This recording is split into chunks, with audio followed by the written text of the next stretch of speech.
Lewis, welcome to the High Carbon Men podcast. Thank you. And thank you for letting me come to you for the change. This is the first podcast I've done where I've actually came to the guest. Usually the guests come to me, but you're that busy, I thought I'd come at you. Well, thank you very much. And it's a lovely space you've created here, which we can get into exactly what we're in and the surroundings that we're in. But I actually want to start with why you're here. Why I'm here, but why you're the guest. I like to start every podcast with the kind of my perspective on why I've invited you onto the podcast and kind of no one else at this moment. And the reason being is when I first met you, I was a bit shocked, let's say, in a good way, obviously. I first met you when I came for a soul retrieval. Soul retrieval, I think it was. Was that right? It was, wasn't it? Yeah. And my friend put me in touch with you, said, go and see this shaman. He's a great guy, he'll sort you out. So that's all. Came down to Liverpool, expecting to meet some kind of guy with maybe long hair. He's maybe Indian or maybe kind of American or South American or something like this. And I rocked up and you were stood at the top of the stairs and you said, you here to see me in this thick Scouse accent with your trackies on and you're balded. And I thought, I've been set up. But I quickly realised you were the real deal. And you don't live your life like most people. And you think very differently to most people. So that's my reasons why you're here. But also, another kind of first I like to do with the podcasts is start with the big opening question. Most people these days absolutely riddled with ADHD. They can't have an attention span longer than 10 seconds. If it doesn't capture them, they've gone. So I like to start with a big question. And I've been thinking of a few different questions for yourself because there's that many different things you do. And I was struggling to kind of get down, which do I ask about the spirituality side of things? Do I ask about your past? Do I ask about your DJing, your plant medicine? Like, what do I ask? And I just thought, you know what the best question is? What's the maddest thing you've ever seen? So, over to you. It might be an easier question to ask me what's the normalest thing I've ever seen, because there's probably a lot more mad things that I can share than is normal, to be honest. I know you struggled a little to kind of think of what this answer, because there was that many, wasn't there? But yeah, I'd like to see what you've come up with, and then we can maybe even chuck a couple extra in. I think the maddest thing, it's probably... I mean, I've experienced a lot of mad things. Like you could say mad as in like what people have done or things that I've seen. But rather than like go into some kind of like stereotypical sort of mad thing or went on a night out and someone got pissed up and they dressed up as a clown or something, something like that. Yeah. You know, my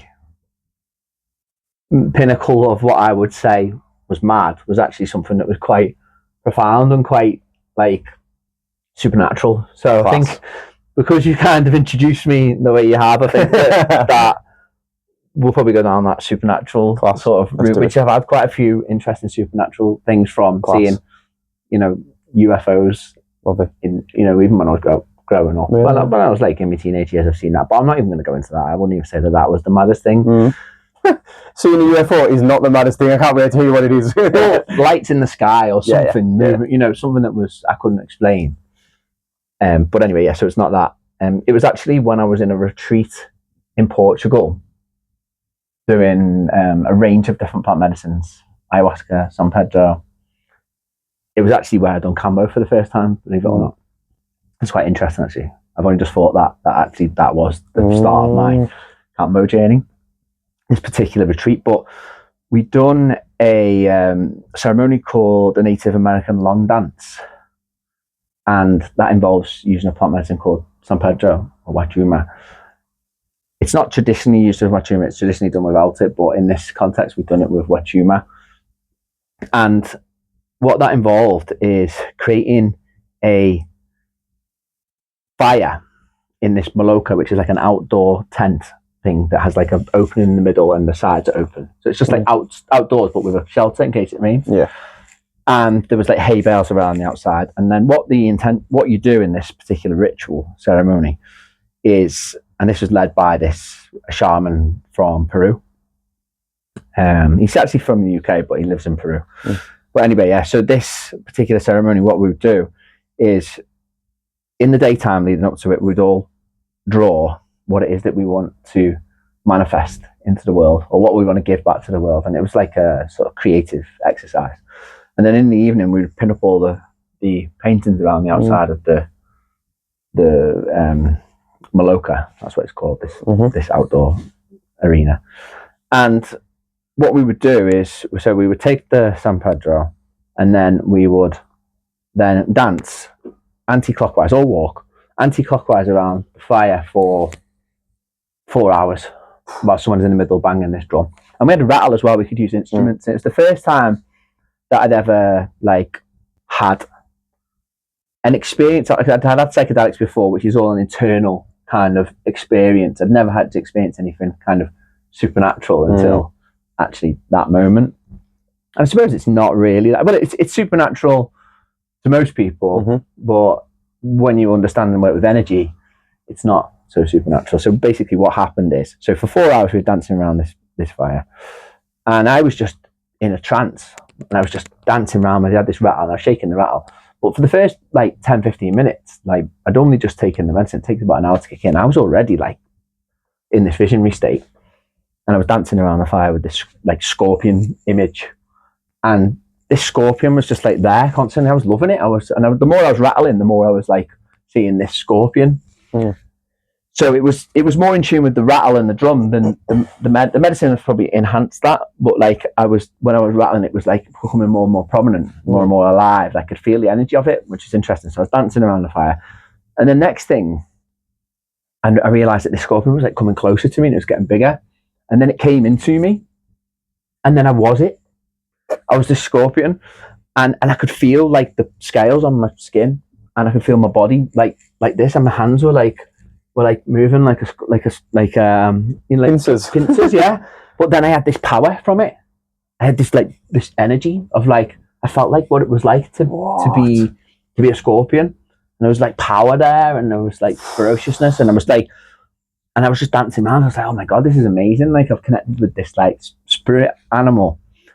And then I looked around at other people, and other people were like doing like, these weird things, like dancing like little horses and stuff, and it's just the first time that they'd all done this, you know. Right. So it's not like, it wasn't like pre-planned, you know, like, oh, this is what you do. You go in and then you dance, prance around as an animal.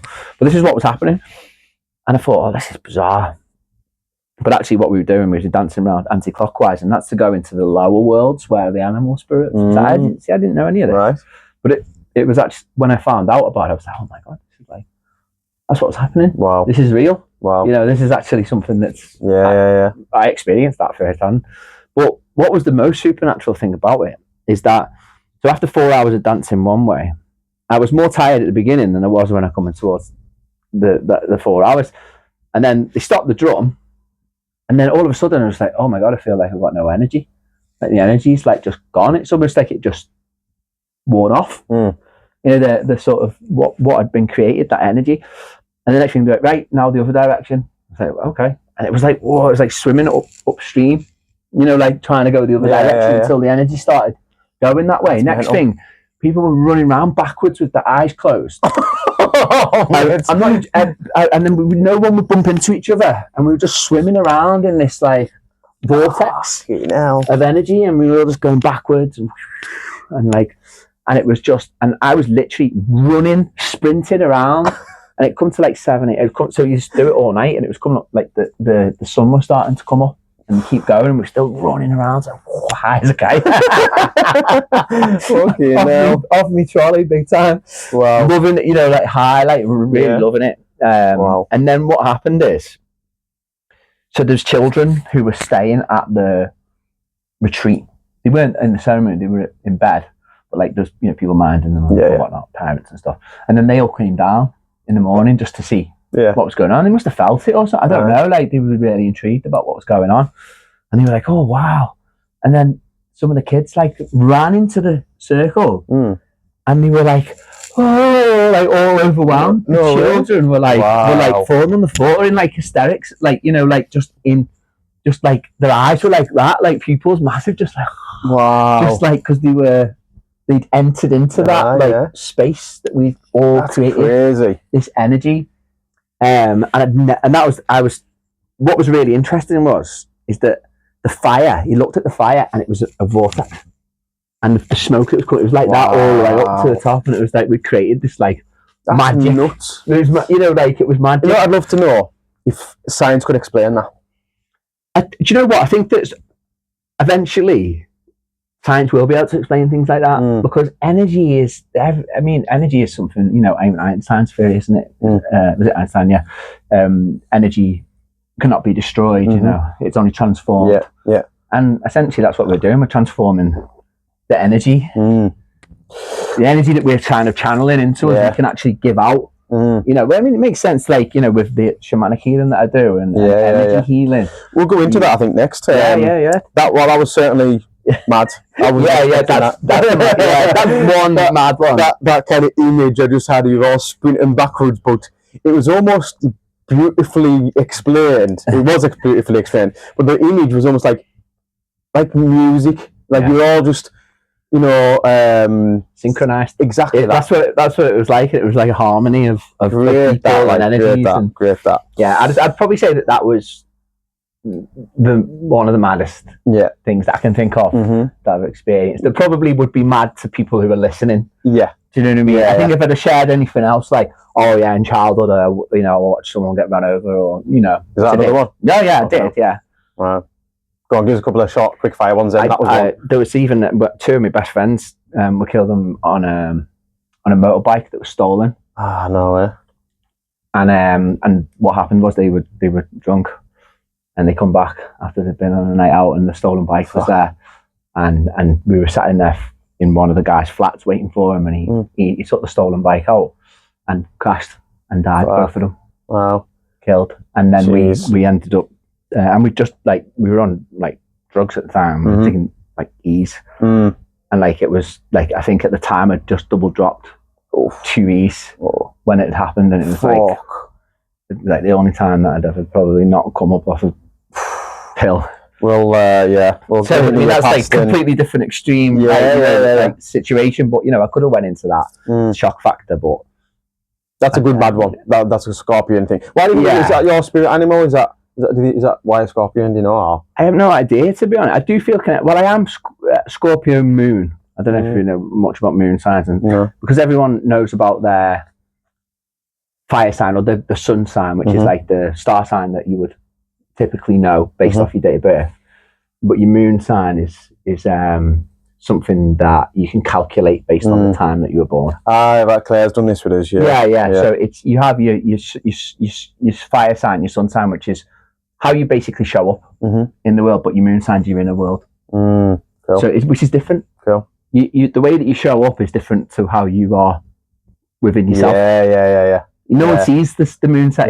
It's the side of you that people don't really see, because it's just what's going on in your inner self and how you show up. It's interesting, isn't it? Because the moon, we only see one side of the moon at all times, don't we? Yeah. We never see the other side. No, that's true. It's interesting. Yeah, I like that. But it also represents the sort of feminine side of yourself as well.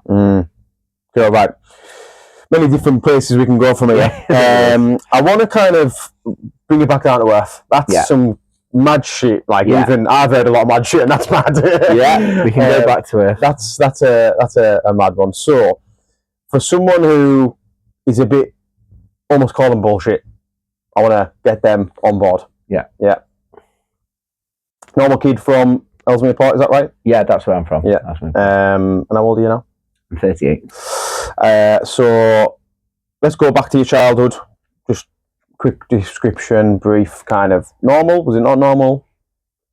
Well, I was brought up thinking that it's normal, because when you're actually in an environment when you're growing up, that is your normal. Yeah. Whether it's abnormal, or whether it's abusive, or whether it's normal, that's your normal. Yeah. So my parents were still together when I was growing up. I had food on the table. Yeah. So, I was clothed. Emotionally neglected, I would say. And also, and on some occasions, physical violence. And I didn't really have a happy childhood, I'll be honest. Looking back at it, I remember when I was in my teenage years thinking, I'm glad that's over. All right. It was oh my God, finally out. but it still never leaves you. You know, that feeling, and then that's kind of what led me on a journey really of I wanted to sort myself out, because I rebelled. I went from this sort of like traumatized kid to becoming this like rebel. Yeah. And I was getting attention from that. Yeah. I was like, all that attention that I probably wanted from my parents, and in particular my mum, I got that from my mum, but in the way where it was like, if you're not going to give me the attention, I'm going to make you give me this. Yeah, you know, and it was in ways where there would be police knocking on the door. Every week. Let's look at that, because I think like this is where I decided, right, I need to get Lewis on the podcast, because I've seen and met and known the spiritual side of it. Let's say, I got told, oh, there's this shaman guy, let's go and see him, blah blah blah blah. But then I heard one day, oh, he used to do ram raids, and I was like, what, Lewis? Like, a pain in my head, only seeing this one side of it. No way, you mixed up. No, I used to do ram raids, right? All right, so like, I'm interested. So you've obviously had a. Can you share traumatic? You say traumatic, like teenage years. Anything specific you can share that maybe someone watching would relate to and say, "Fucking, I understand that." I think that because I kind of rebelled, I was kind of like the cool kids. I was like I didn't even I wasn't included in the cool kids kind of like groups. So I kind of like found a home within the sort of like the kids that were like getting into trouble and like, you know, like I felt welcome. I felt home with these people. Right. They kind of brought me in. Do you know what I mean? Yeah. I felt more like, well, this is what I am. Yeah. And I just started off, you know, just smoking weed, knocking about with people that were selling weed, and a couple of the lads that I was knocking about with when I was like a teenager, probably like 14 onwards, maybe 15. I started off just knocking about around the local shops with like a gang of lads, and I kind of like had my own little, like, I felt like I had to try and impress to sort of be with them. Yeah. And then like I kind of had like a group of friends, like a couple of friends that I would just go and get stoned with, and then like I was finding people that were like kind of into like crime. Like a couple of the lads that I was knocking about with were into like stealing car stereos. Back then. Yeah. So we used to, like, it started off stealing dust caps and metal dust caps, and then it went on to alloy wheels and car stereos. And I'm laughing thinking that'd be funny telling a kid these days we used to nick car stereos. Dust caps. Yeah, literally. Like, that's a proper, get this thing off a train, you know, the little thing, that the glass hammer. Yeah. You just tap the glass and it pops it open. I mean, I've never actually spoken about this before, to be honest, in public, but we'll go there. And I used to steal car stereos to buy weed. Wow. That's where it started. And then it was just petty. There was nothing like major. Well, we did rob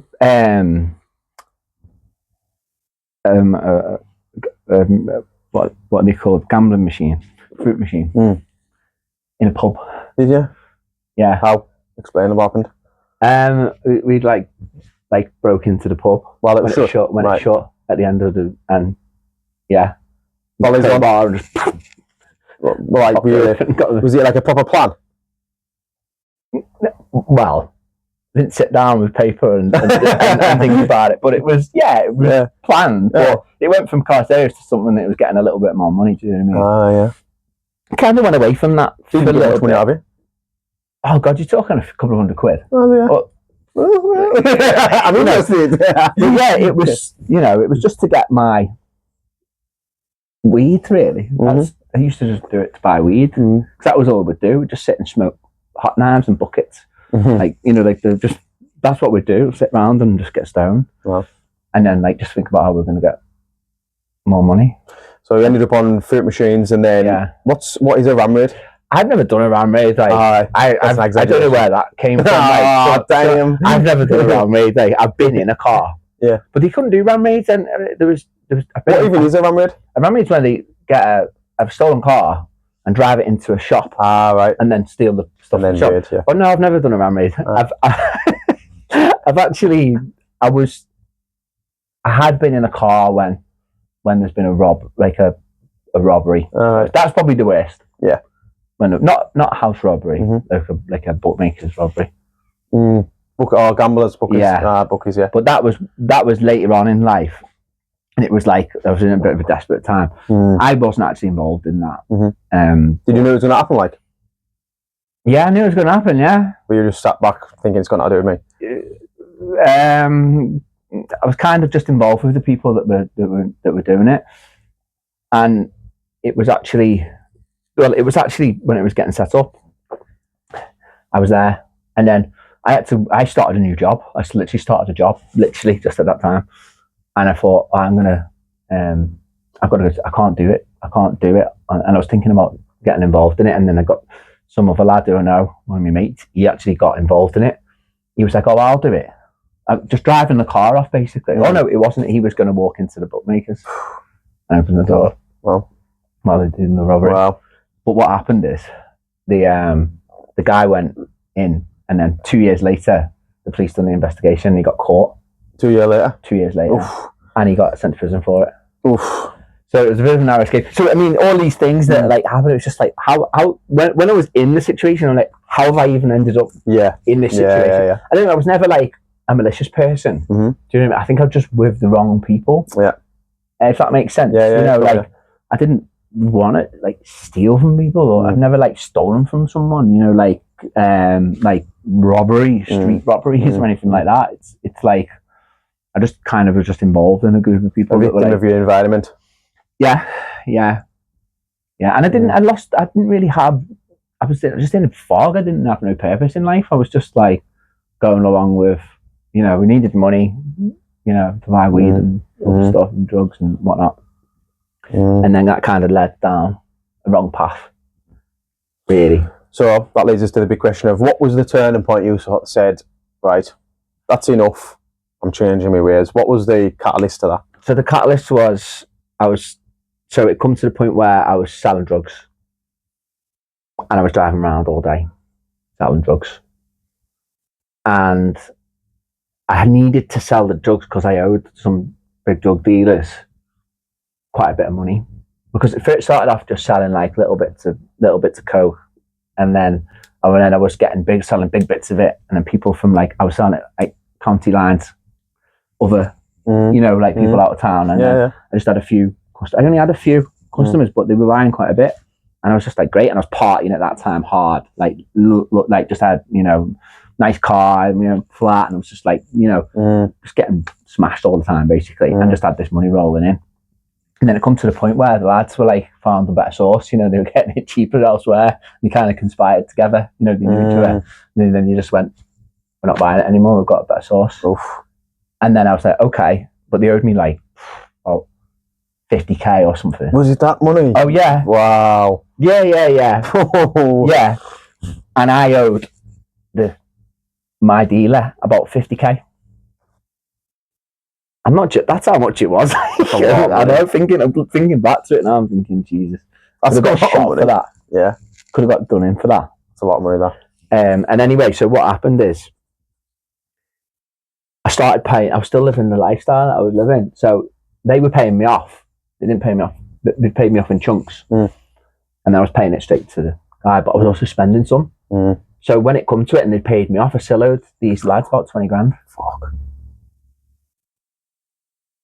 I know. And I was like, shit, what am I going to do now? Because I've got no money. I've got no graft. I can't do what? No customers and no money. I've got no customer. I mean, I could have started a little thing up again. I was thinking, shit, what am I going to do here? Like, this is... and then it was only because one of my cousins, some lad who knew one of my cousins who died, he died when he was 25 on a motorbike getting chased by the police, and he was... he had quite a bit of a name for himself, and they knew him, and it was a bit like, well, no, we're not going to do anything. So one of the guys who we owed the money to was like, listen, I'll take care of that with him.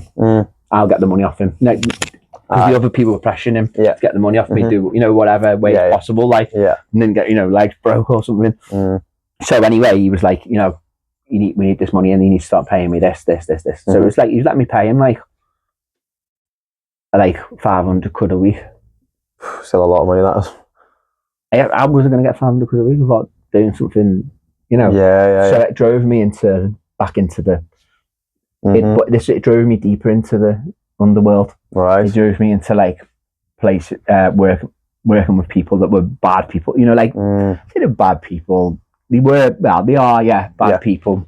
Not like in the way where they were like, you know, killing people and stuff, but they were doing robberies. Yeah. And they were selling hard drugs. Yeah.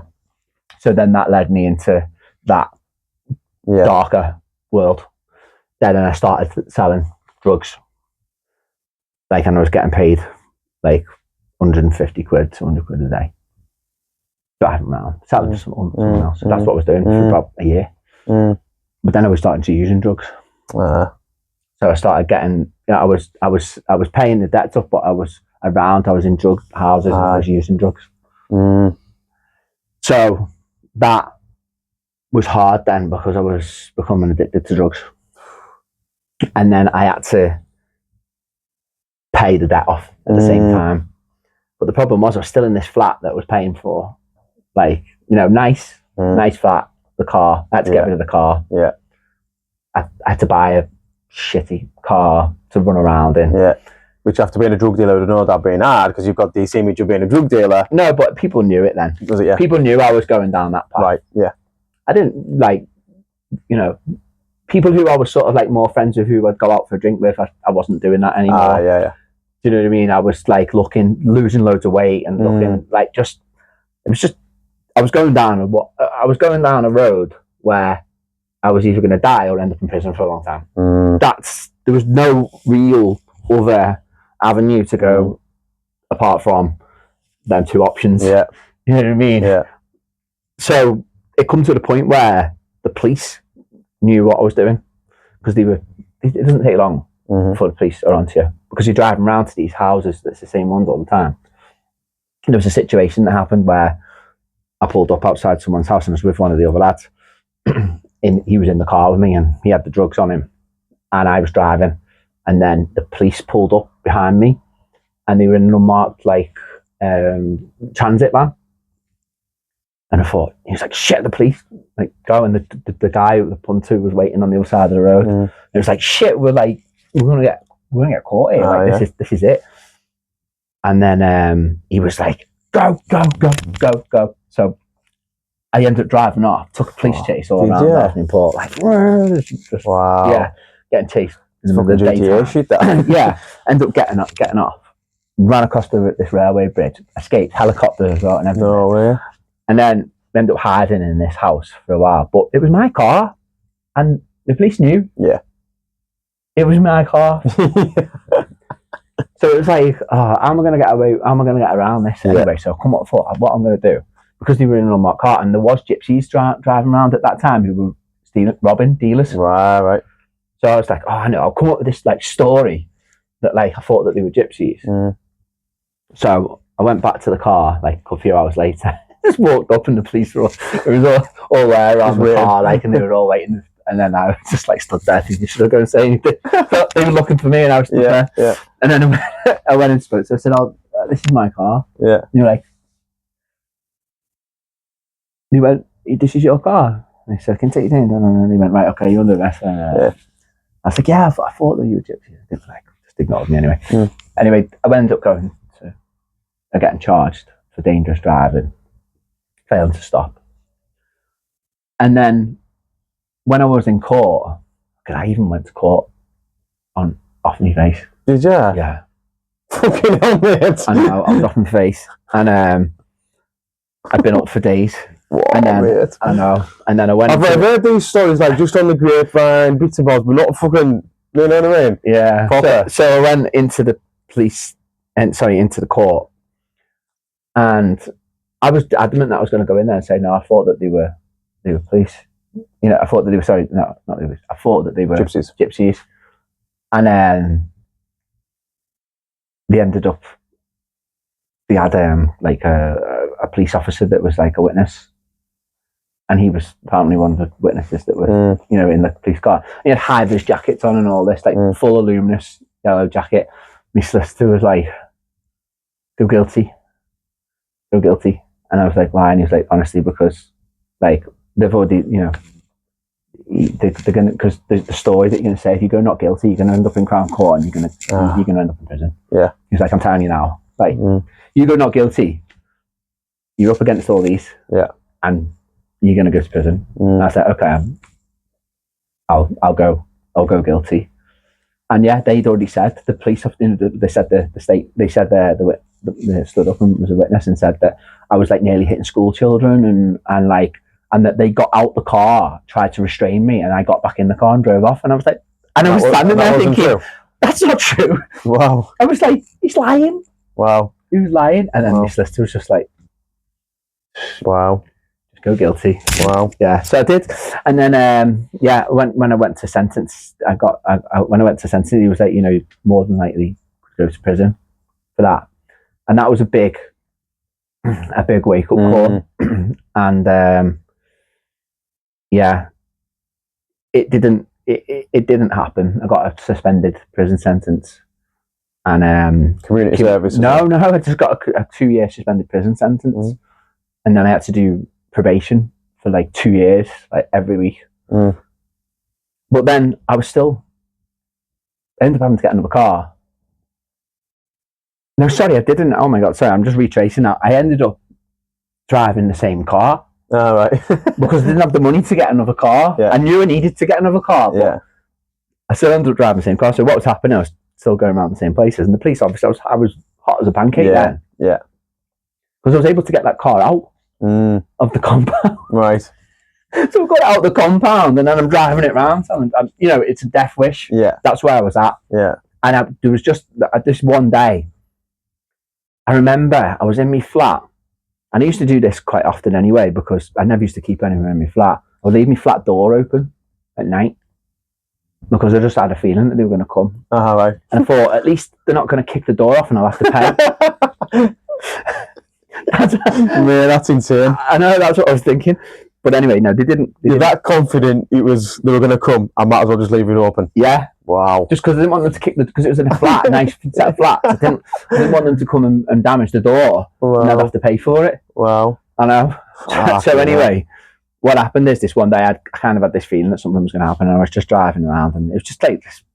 I don't know, that day I just knew. And then I just went to normal places. Next thing I see a police car, like sat off there, and then there was another one behind me, and it pulled up behind me, and then it just drove off somewhere else. And I was thinking, I don't know, I just knew something was going to happen. Anyway, I drove up to this set of shops, and I was about to go and see someone, and then I seen a friend that I hadn't seen for a while. I just pulled over, and I was like, "Oh, how's it going?" I was like chatting with him, and then and he was like, "And what are you up to?" And I was like, "Oh, yeah, just driving around and everything." And I looked over to where the person was that I was going to go and see, and he was stood there waiting. And then I seen a police car, like the front end of the police car, like sticking out there. And then there was another one over there, and I thought, I'm going to get ambushed here. You know, this is it. Like they're gonna get me. Fuck. So I ended up driving. And this is while you're in your 2-year probation. Yeah. Fuck. Yeah. So go on, carry on. Yeah. Yeah, exactly. So this is like, I'm going to jail. Yeah. You know, for a long time. So anyway, I thought, what I'll do. So I turned around. I didn't go to see the person. I went a different way. And then I drove like few little windy roads, and then I got out and I put all the drugs in a bush. And then I got back in the car, and as soon as I got back in the car, I pulled up by these shops. Next thing, the police rammed me off. They rammed the car. Come from that way, this way. Literally rammed me off. And then it was a summer's day, and the window was open, and they dragged me out the window, and then pinned me up against the back of the car, like in a big show, and everyone was out. I was like, oh my God, in front of everyone. And yeah, well, I just knew that I didn't have anything on me. Yeah. Do you know what I mean? They were like, this is it, your time's up and all this. They were saying, we've got you now, and this is what they were saying in the back of the car. I was sat there thinking, oh my God, Yeah. Thank you, this is like a lucky escape. Anyway, I got arrested. I got took to the police station, and they searched me, and they took the car in again. They searched the car, Didn't find anything at all in the car. Didn't find anything on me, and they had to let me go without charge. But they took the car. Kept out of it. They wouldn't give it me back. All right. Didn't know they'd be able to do that. No. Well, I was like, you know, can we get the car back? And they were like, no, they ripped it apart. I think they must have just destroyed it. Did they, yeah? But I couldn't get the car back, so I didn't have a car. And then, oh no, I made a mistake. So the sentencing was just after. Literally, it was the week after that. Oof. And the sentence, when I got sentenced, like, oh no, it wasn't. No, it was before it. But the driving ban hadn't kicked in yet. Do you know what I mean? So I wasn't actually banned. Right. And then that got banned. So that stopped you from... For 2 years. And then I had no car. And it was like, well, that's it. Did you owe this lad's money still? Yeah. Yeah, I did. How did you figure that one out? Well, I got a job. I got a job. You just paid him off? Yeah. With bits and bobs from what you're working? I got a job. I worked in Vauxhall Motors. Yeah. Doing, just building working in the car factory. But it was all right. It was all right, consistent money. Yeah. So I just started paying him off more consistently there. Cool. And then, yeah. That's and then I met a girl and then ended up moving in, and then she kind of kept me on the straight and narrow. Cool. All right. So, that's a heavy story. Yeah. Didn't know that about you, obviously. Yeah. Yeah, crazy. I guess the thing I want to ask now then is I'm going to delve into the typical drug dealer lifestyle, because I see, like, I remember I went to university and drugs weren't really a thing. And I was obviously a bit younger and all that, but long story short, I came home from university and the little computer geek from school that didn't say boo to a goose, he's now this big time drug dealer and he's sorting out all the town and everyone's on drugs. And I'm like, what the hell's happened? And then even nowadays, there's literally kids selling drugs. Kids, right? And it just seems to be a bit of a flex. It's like, oh yeah, I'm a drug dealer, I sell a bit of this and a bit of that. You know what I mean? And these kids, like, I don't know why they do it. I'm out and I'm seeing them doing it, and I'm just thinking, like, you could ruin your life for what? A couple of 40 quid bags? Because they're not exactly, as far as I'm aware anyway, I presume, they're not taking it big time, and they're not necessarily living this big drug dealer lifestyle with the fancy cars and the fancy houses and women or whatever it might be. But so to anyone who's in that lifestyle now watching, that is selling a bit of this and a bit of that, small or large, what would you say? It's you're playing Russian roulette with your life if you're selling drugs, because if you get caught, I know people that I was growing up with who were getting caught and getting sent to prison for like 15 years. You know, I know people that are doing 10-year stretches for drugs. It's 10 years. It's a massive chunk of your life. Yeah, it's not worth it. You know, I was so lucky to get out of that I was in. I genuinely, when I first started getting into that, I was so into the sort of darker side of things. I had no hope whatsoever. These kids have probably got good parents. Do you know what I mean? A lot of them. You know, and it's just for a flex. Yeah. It's not a flex when you're sat between four walls wishing you weren't there. Do you know what I mean? This is like, you're actually risking your life. It is your life, isn't it? If you end up in prison for 10 years, it's not worth it. It's just, you know, it's not, especially if you're doing it to show off. I mean, I was doing it because I had to. Otherwise, I was probably going to get done in. Yeah. You know, at first, yeah, you know, there was this, but it wasn't a flex. It just built up into that. I can totally understand and see as well how attractive it is with fucking all this money coming in and the nice car and the attention and the potential power that probably comes with it. You know, I'm literally kind of just going off films, I guess, but I can totally see how it's attractive and how you can not want to give it up and how it's difficult to get out of the game and stuff like that. You know, it's gambling. You're gambling with your life. Yeah, that's a good way to put it. It is. It's a gamble. Will I get caught today? Will I not? will someone fucking shoot us and take me stuff or not? You might end up making loads of money, and then you might not. And then it's like trying to get that money. You know, it's a trap. You've got me. You had me respect anyway, mate, obviously, but you've certainly I admire you even more knowing that side about you now, because obviously I've known the side we'll move on to, which obviously, like, we know a bit about your past now, which is, I think people watching are going to be like, who is this guy? He's running backwards around a fire as a scorpion, and then he's previously selling drugs and robbing fruit machines. So let's kind of get a bit more normal again. Following the timeline, you thought, right, I need to change my ways. Got rid of the missus, got a job. Yeah. Like, how did you go from, I guess, typically living normally to energy healing, soul retrievals, like all this kind of really, from my perspective, deep spiritual healing stuff? How did you go from normality to that? DMT. Was it? Go on, explain. What was the first time? So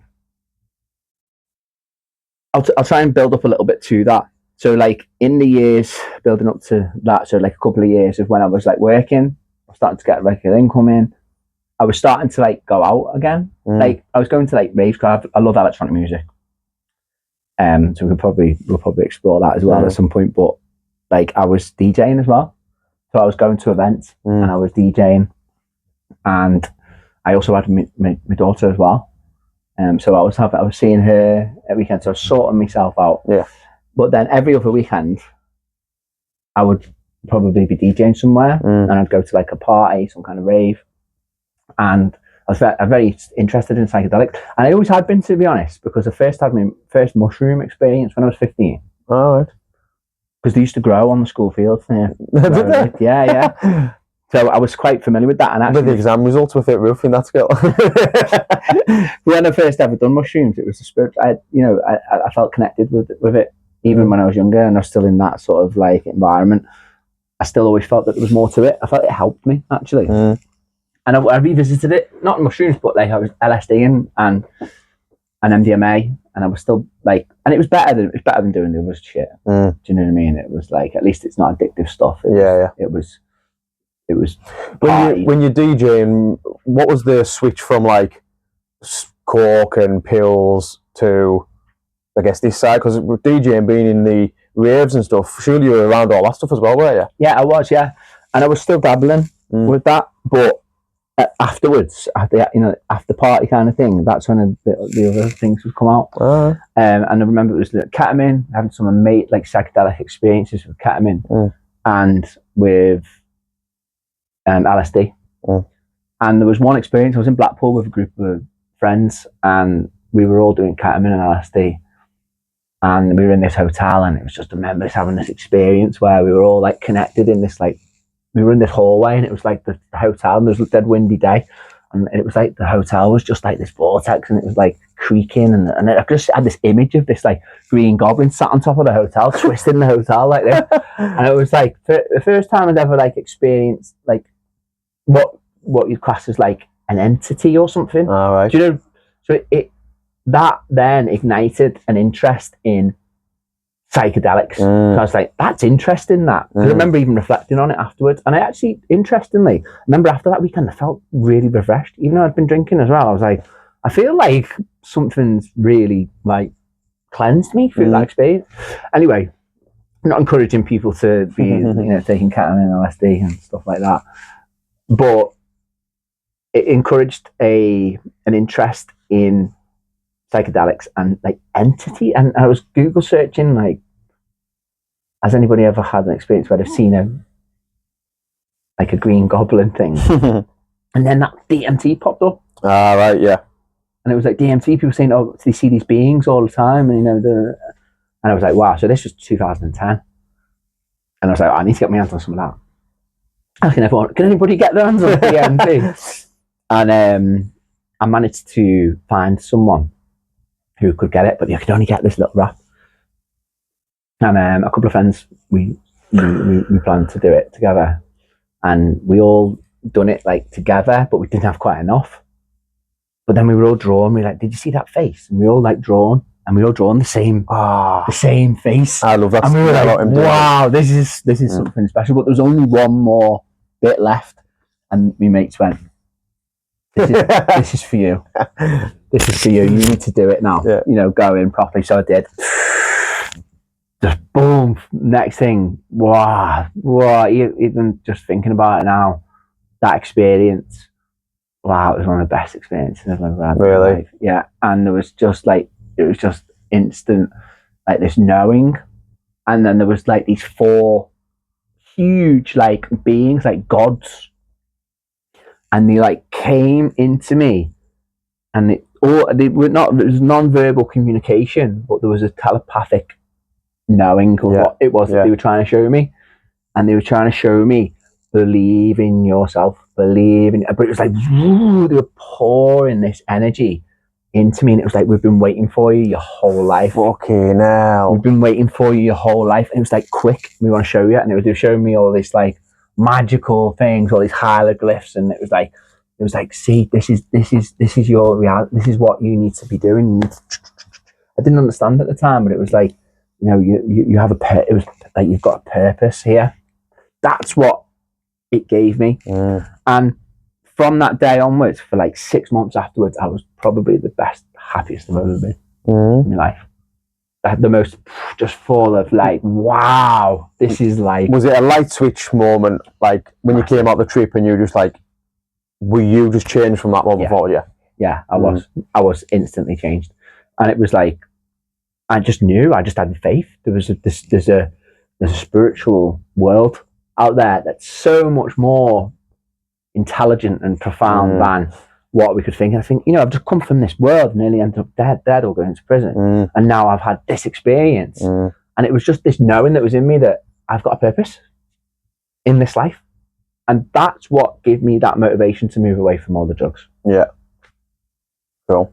I actually moved away from to stop taking drugs. That odd little occasion, it would be like a party or something, right? like a big rave or something. Still like into DJing at the time. So, but it was very, like once or twice a year the most. You know what I mean? That was then 2010, and then I went on to just looking for ayahuasca because a team DMT. I was like, right, ayahuasca's next.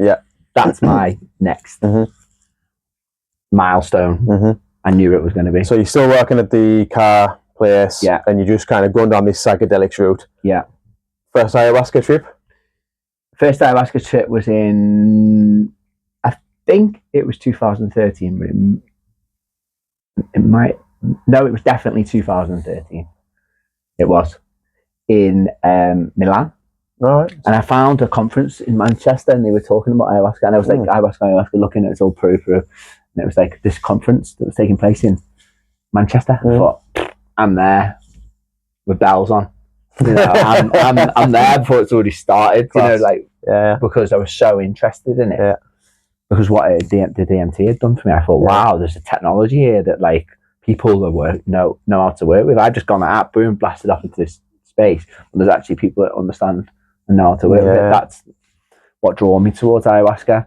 So I went to this conference, and they had these Spanish facilitators talking about ayahuasca, but it was a complete sales pitch for their retreat. There was no information really about ayahuasca. It was about their retreat. And I was like, right, sign me up. I'm going, and it was in Milan. And then I went. And what was it like? Well, the first time, it was at first I walked into the retreat setting, and then everyone was like wearing white, and I remember the first night, and the music was playing, and I went with a friend actually. So for people who, just to jump in, for people who don't really know much about ayahuasca, or what, when you say you walked in, like what is it? Is it a hotel? Is it a villa? Like, describe it so people can visualize it.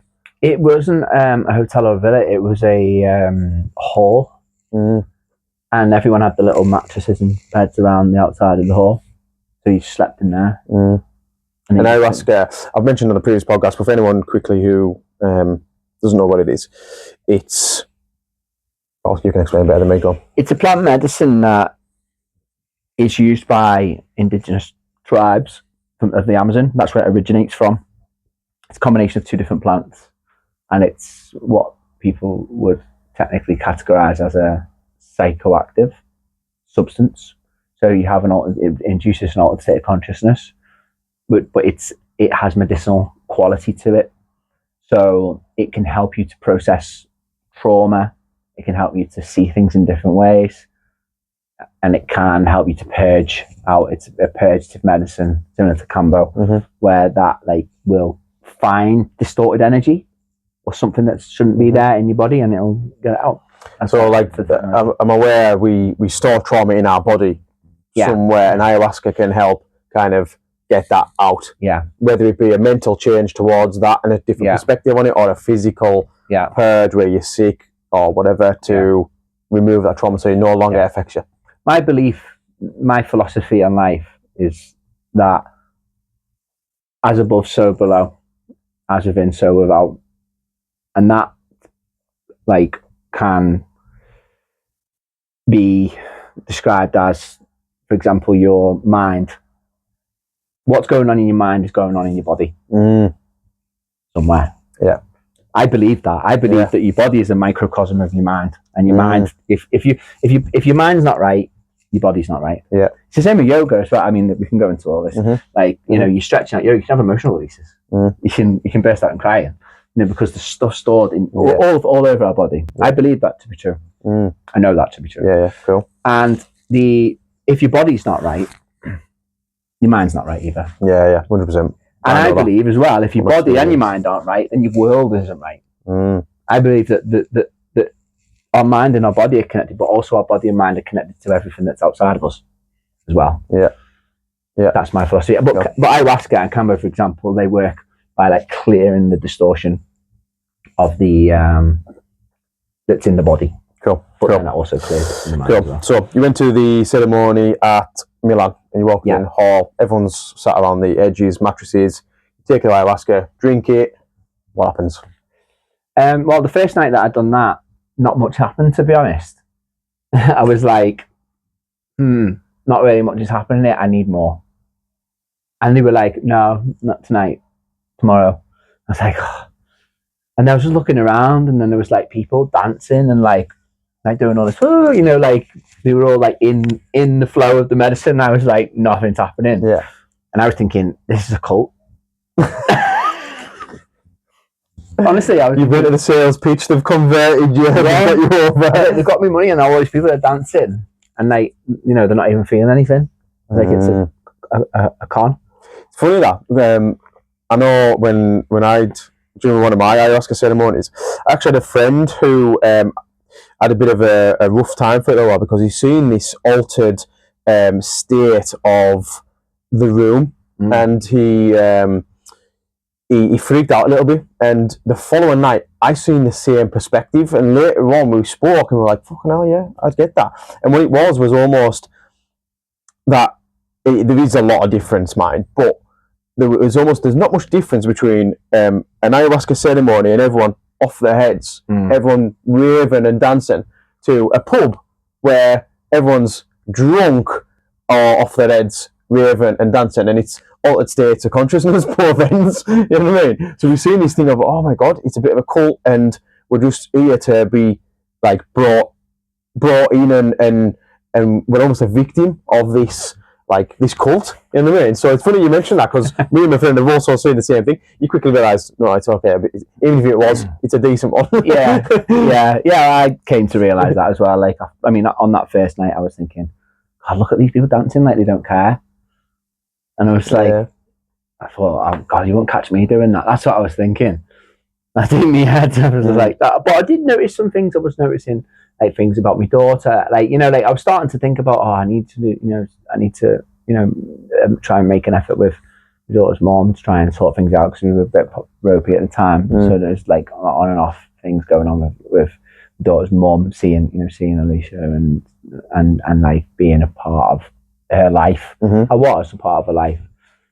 on weekends, but it wasn't. It was distant as well, and that I didn't realise how much that had affected me. So even though I didn't like have any kind of hallucination, I was processing things, and I was like, it was coming to terms with stuff. So afterwards, I was like, I didn't really get anything from that, but I was thinking about this and everything. So I did get something from it, but at the time I was very skeptical, thinking, well, I could have just got that at home. Yeah, do you know what I mean? Like, so was it the medicine or was it me just having a time to reflect on it? I don't know. That was the first night. Second night, however, I was like, yeah, I'm ready now. I was like, give me the full dose. Even though they did the first night, it just didn't do anything. Sometimes that happens. But I had it, and like, within like 25 minutes, half an hour, boom, it just all opened up. And oh my God, it's amazing.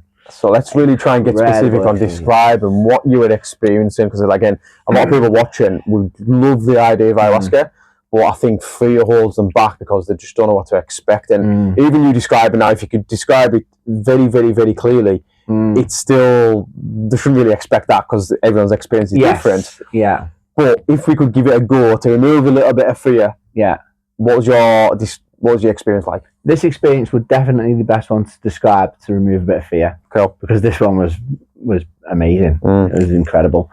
So I actually remember when it was coming on, it was like just psychedelic visuals, blues, greens, and like just seeing little images, a bit like DMT. I was like, oh, this is great. This is so much, but it was like slower. It was more fun to sort of be in that space.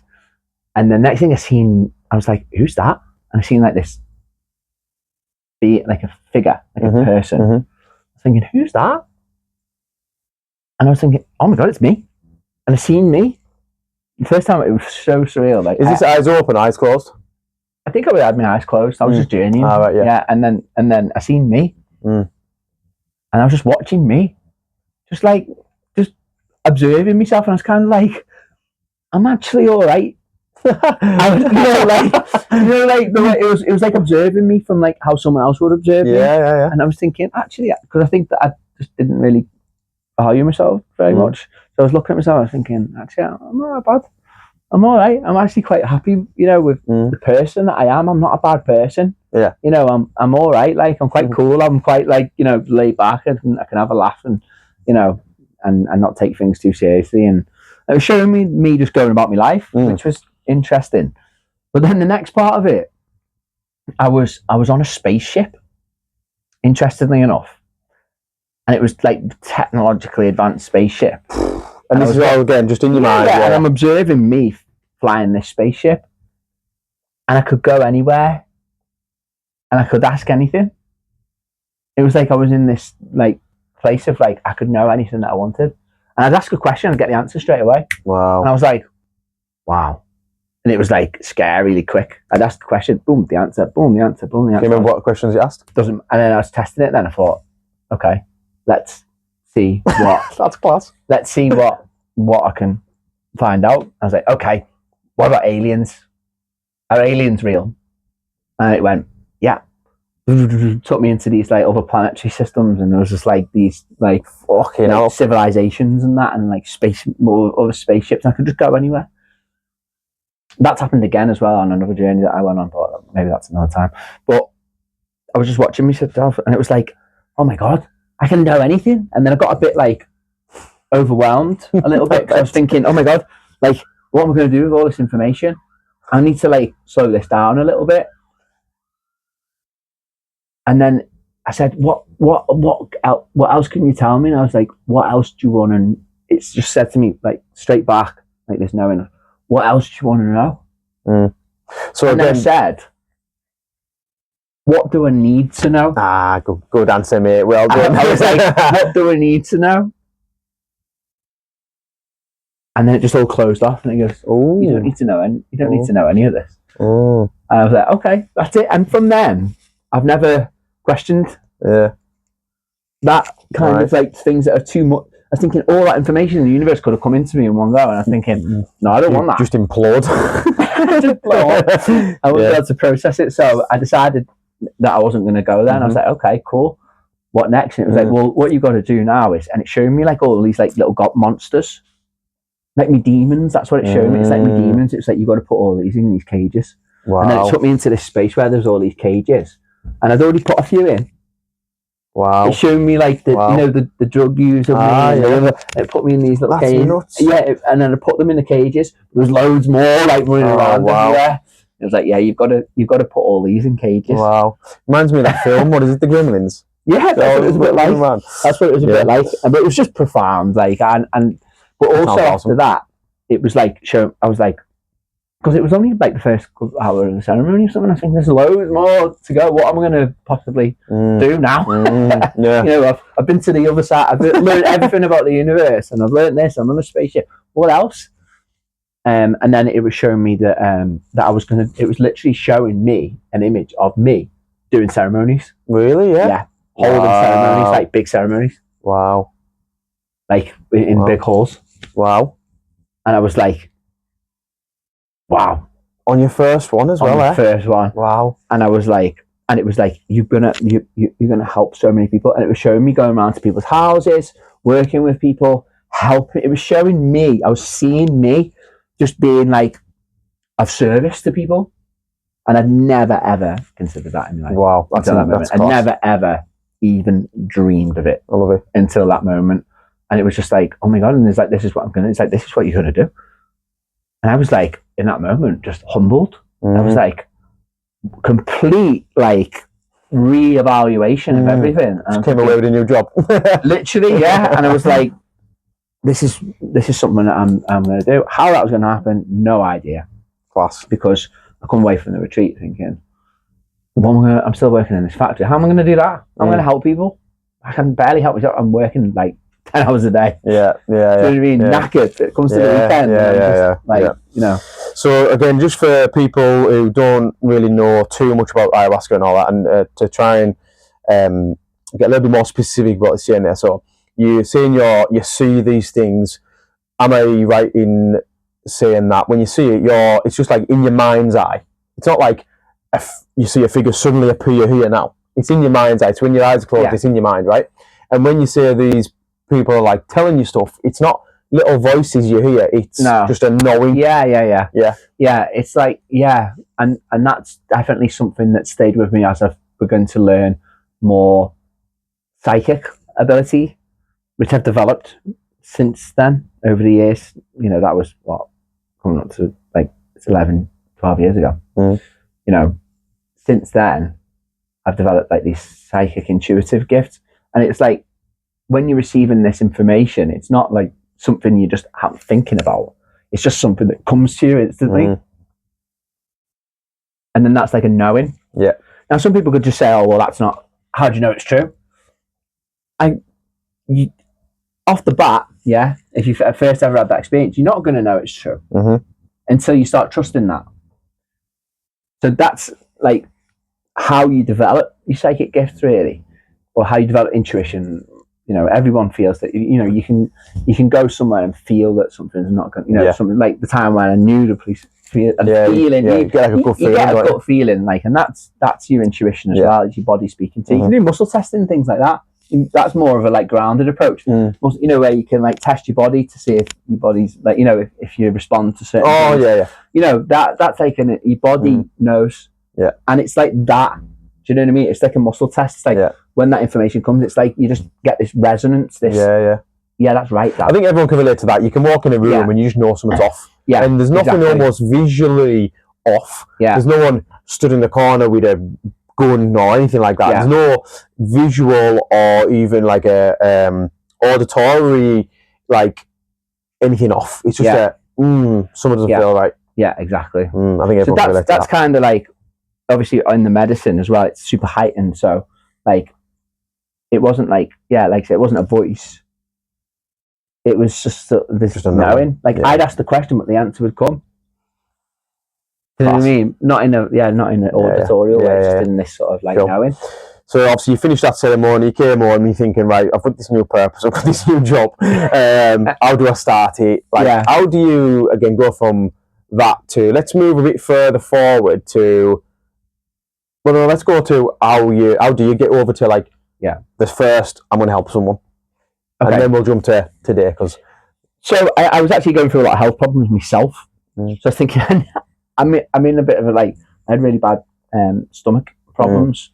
IBS and potentially ulcerative colitis. That's kind of where it was going. I never ended up getting the camera for that because it had to cut me backside. And I was like, nope.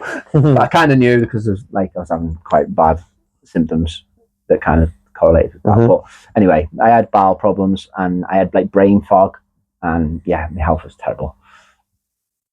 And I wanted to try and sort myself out. And then I found a group of people that were doing other retreats that were more local. And then I went to do a few of them retreats, met the people there, and then I ended up going to Portugal, where this place was. You know, where I talked about at the beginning, where we'd done the long. Oh, right, yeah. I went there and done a retreat there.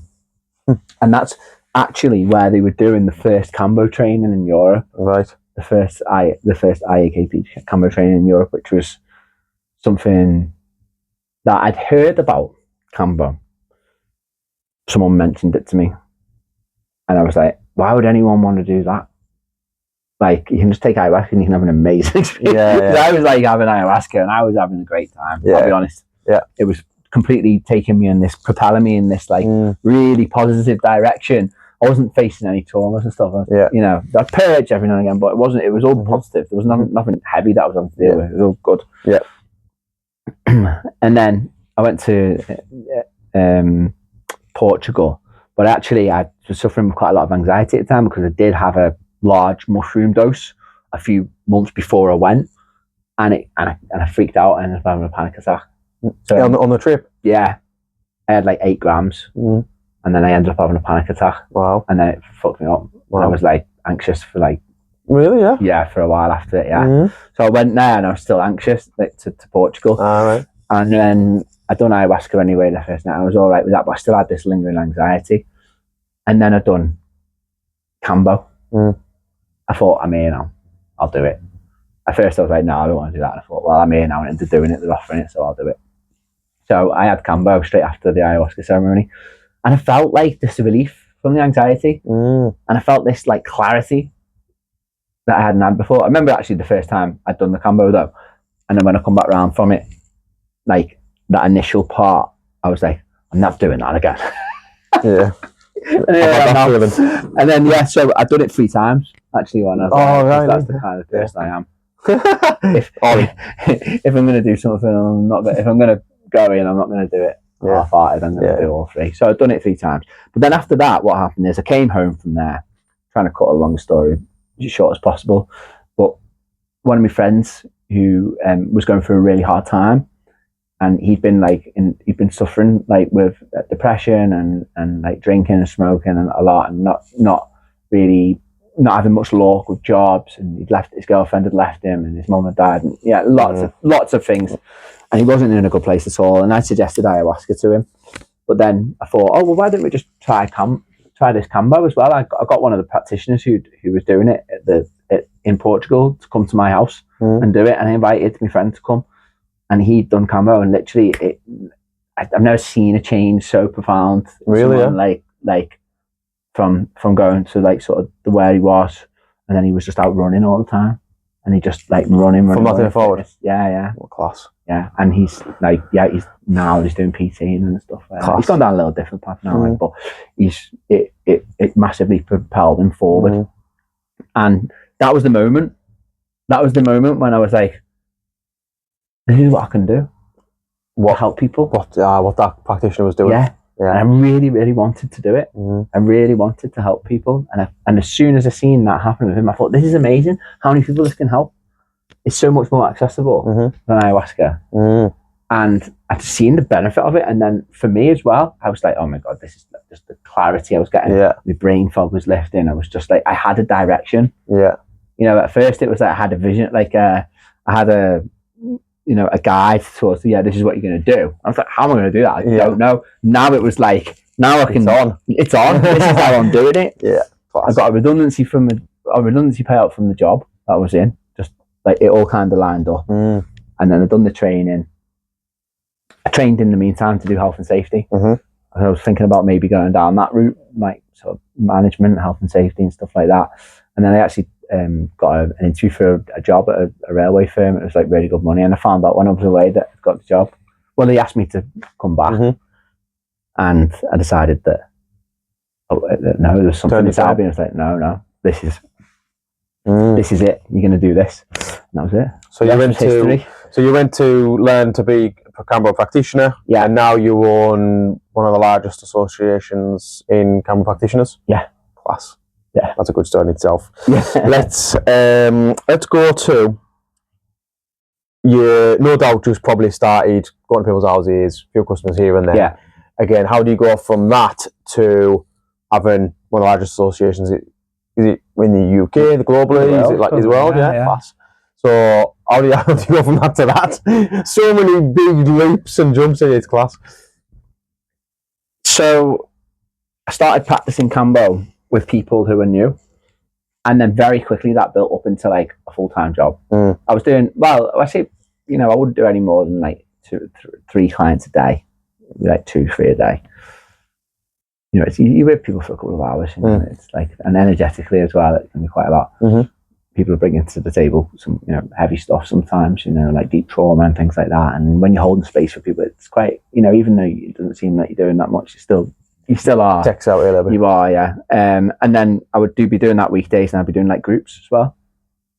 And yeah, it went from doing a couple of people, going to the houses, people coming to my house, traveling. I was doing a lot in Manchester, Liverpool, Cheshire, Wales, just traveling around, just doing Kambo treatments for people.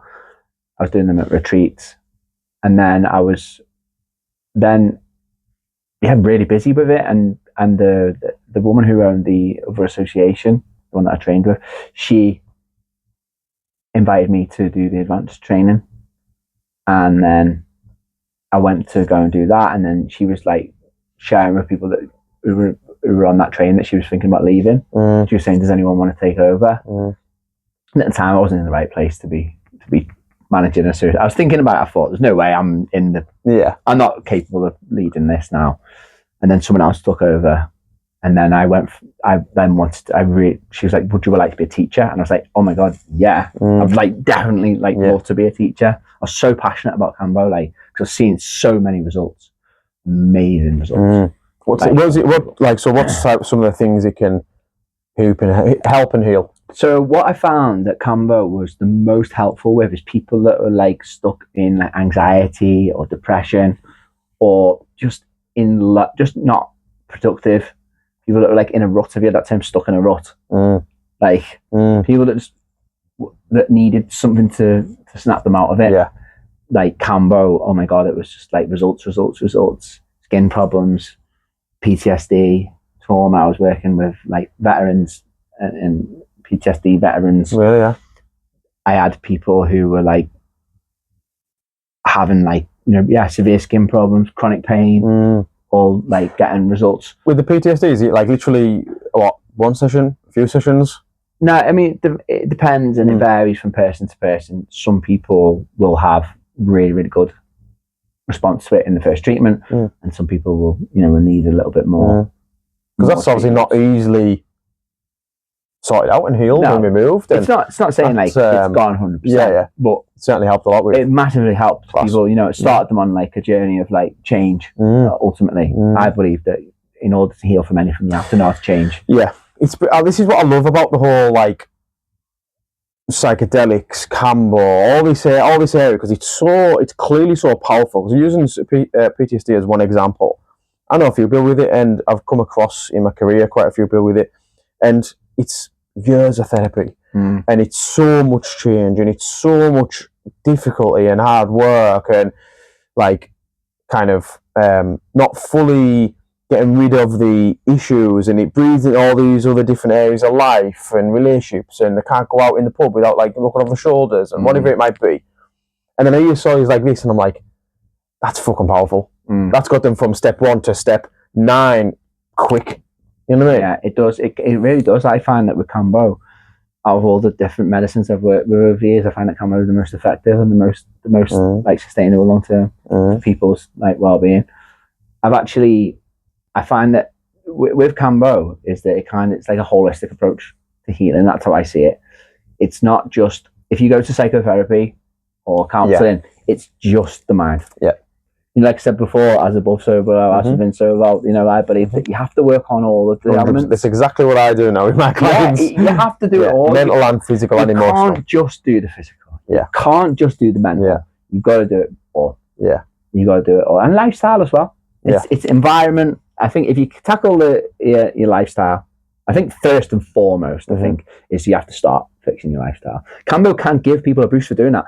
I've met loads of people who've done Kambo before and have been like, oh, now I'm not eating this. Now I've cleaned my diet up. Now I'm not smoking. Now I'm not doing this. Better. Just off that wasn't even their intention for doing it. They've just found that it's helped them just to stop doing that.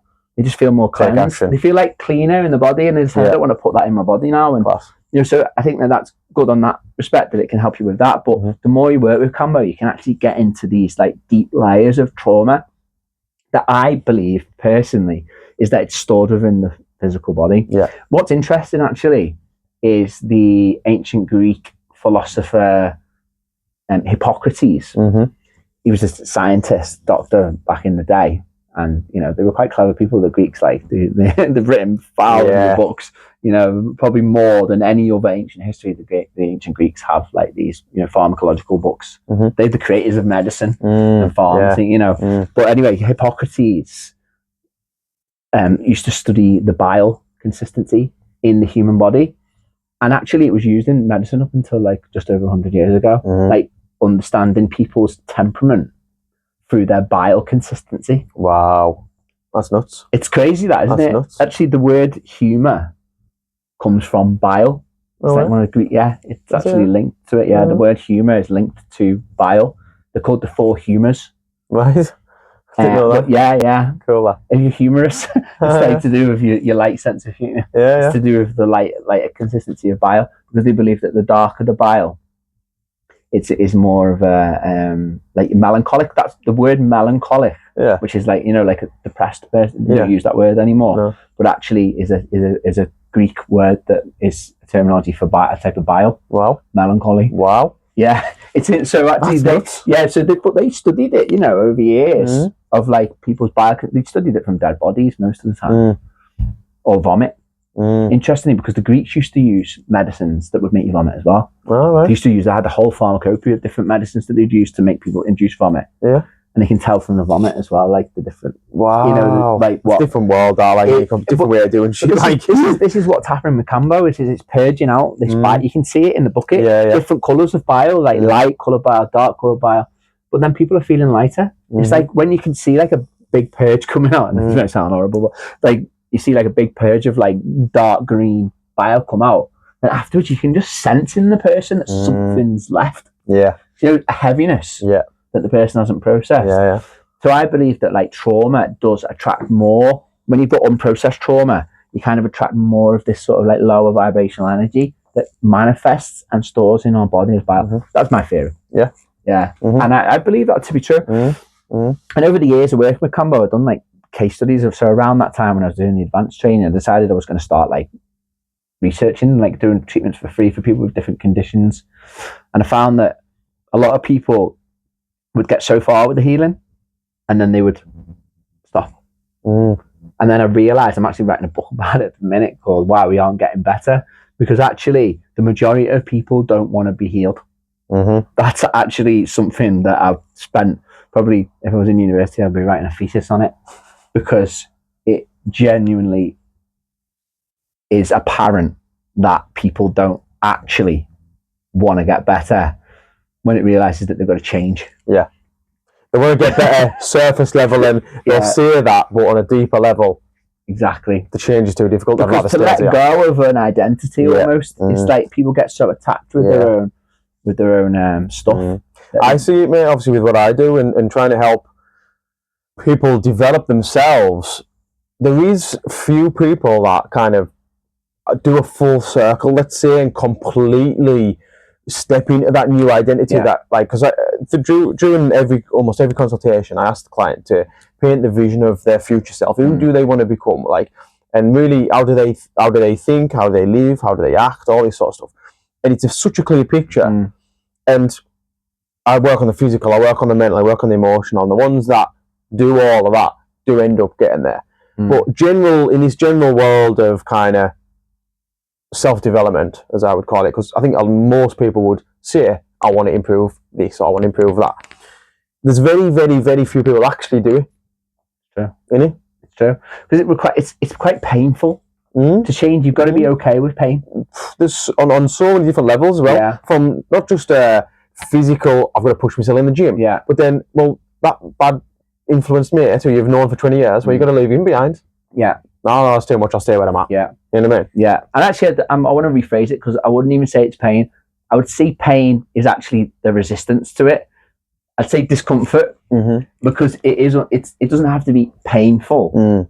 I think that things do get painful when we're really resisting it. Yeah. The more you resist, the more painful it is. Exactly. The more you don't want to let go or move on, the more painful it gets. Which is funny, because like in the world of, let's say, weight loss, the more you resist that, the more pain you end up in, because the fatter you get and the iller you get, and the more difficult it is to walk up the steps, and the more pain you end up in. Yeah, exactly. Interesting. I like it. Yeah. So back onto the Kambo Association, what happened. So I ended up doing advanced training, and then I trained to become a teacher, and that was a 2-year process. I was assisting the leader of the other association in.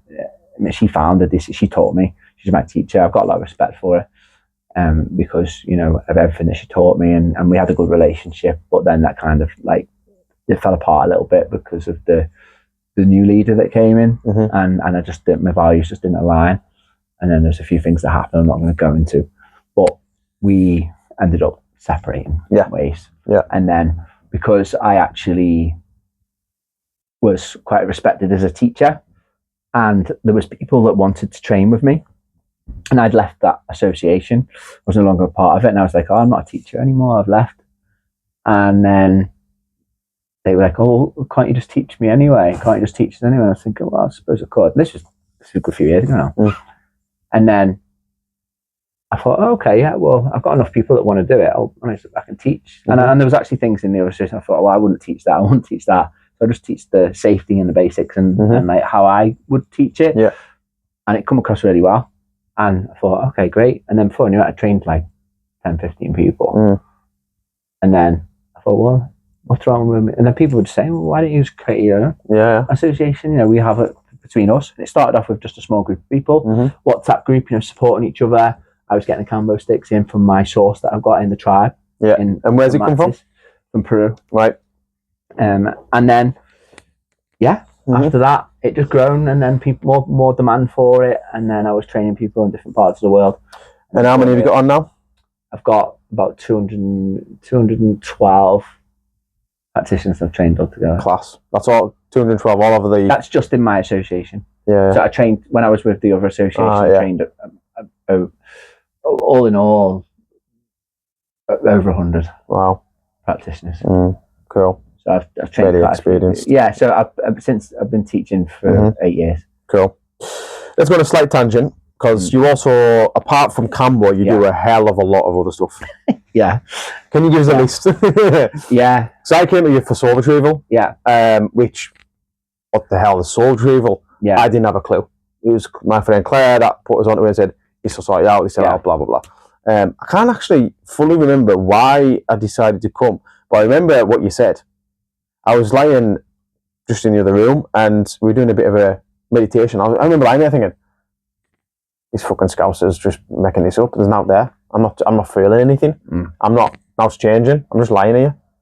And then you went, what's the guilt for? And I went, oh fuck.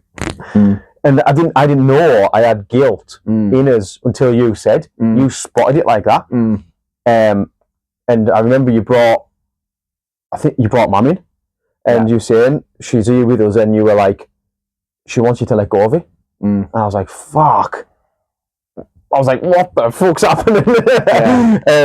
It was fantastic. And like, you could have literally, like, well, you couldn't have guessed it.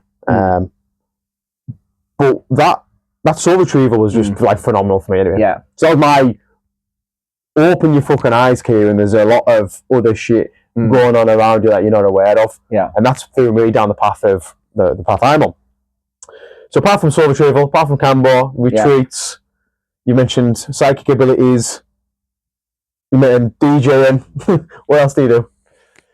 So I also work with the tribe in the Amazon rainforest. I take groups out there now once a year to go and live with the tribe that were previously on contact until the 30th of August 1969. And actually they don't have many visitors at all. It's in the middle of the Amazon rainforest, so we do little trips out there. Class. Which is really nice. You know, the beautiful tribe. I love working with them. They can teach us so much about presence and about just living off the land and you know, the hunter gatherers, and they just live such a simple life, and it's so beautiful. So apart from that as well, which I'm really looking forward to doing again next year, I also own this centre that we're in now. Yeah, Inaguru. Good time to mention that, Inaguru. Yeah, Inaguru. So this centre was set up in 2020, just before the lockdown. Well, it was actually during the lockdown. It was before it kind of like kicked in properly. And yeah, the theme Inaguru came from my own personal journey, which I haven't actually I've spoken about the earlier part, but kind of my own spiritual development was that like I had this deep need for validation that I didn't know that I had. And actually it got me into a lot of trouble because I used to put like teachers and people who were ceremony holders and I used to put people on a pedestal higher than me, and I would be like wanting to like learn from people, but then I would always get myself back into this pattern of like kind of being abused in a way and not respected and put in, and there was a hard lesson that I had to learn from that. And I believe that patterns, if you're going through patterns of things repeating like that, if you don't start to learn from that pattern, then it's just going to get worse and worse and worse until... I say that a hell of a lot.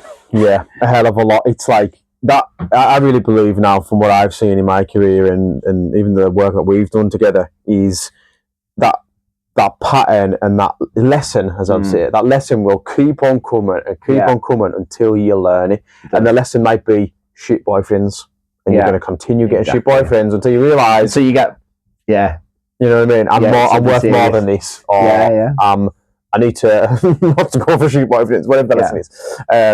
Or you know, like gambling, drink, drugs, porn. Like there's loads of these things that keep on coming around until you learn within what it is within you that is kind of making you do it, or whatever it might be. You know what I mean? If that makes sense.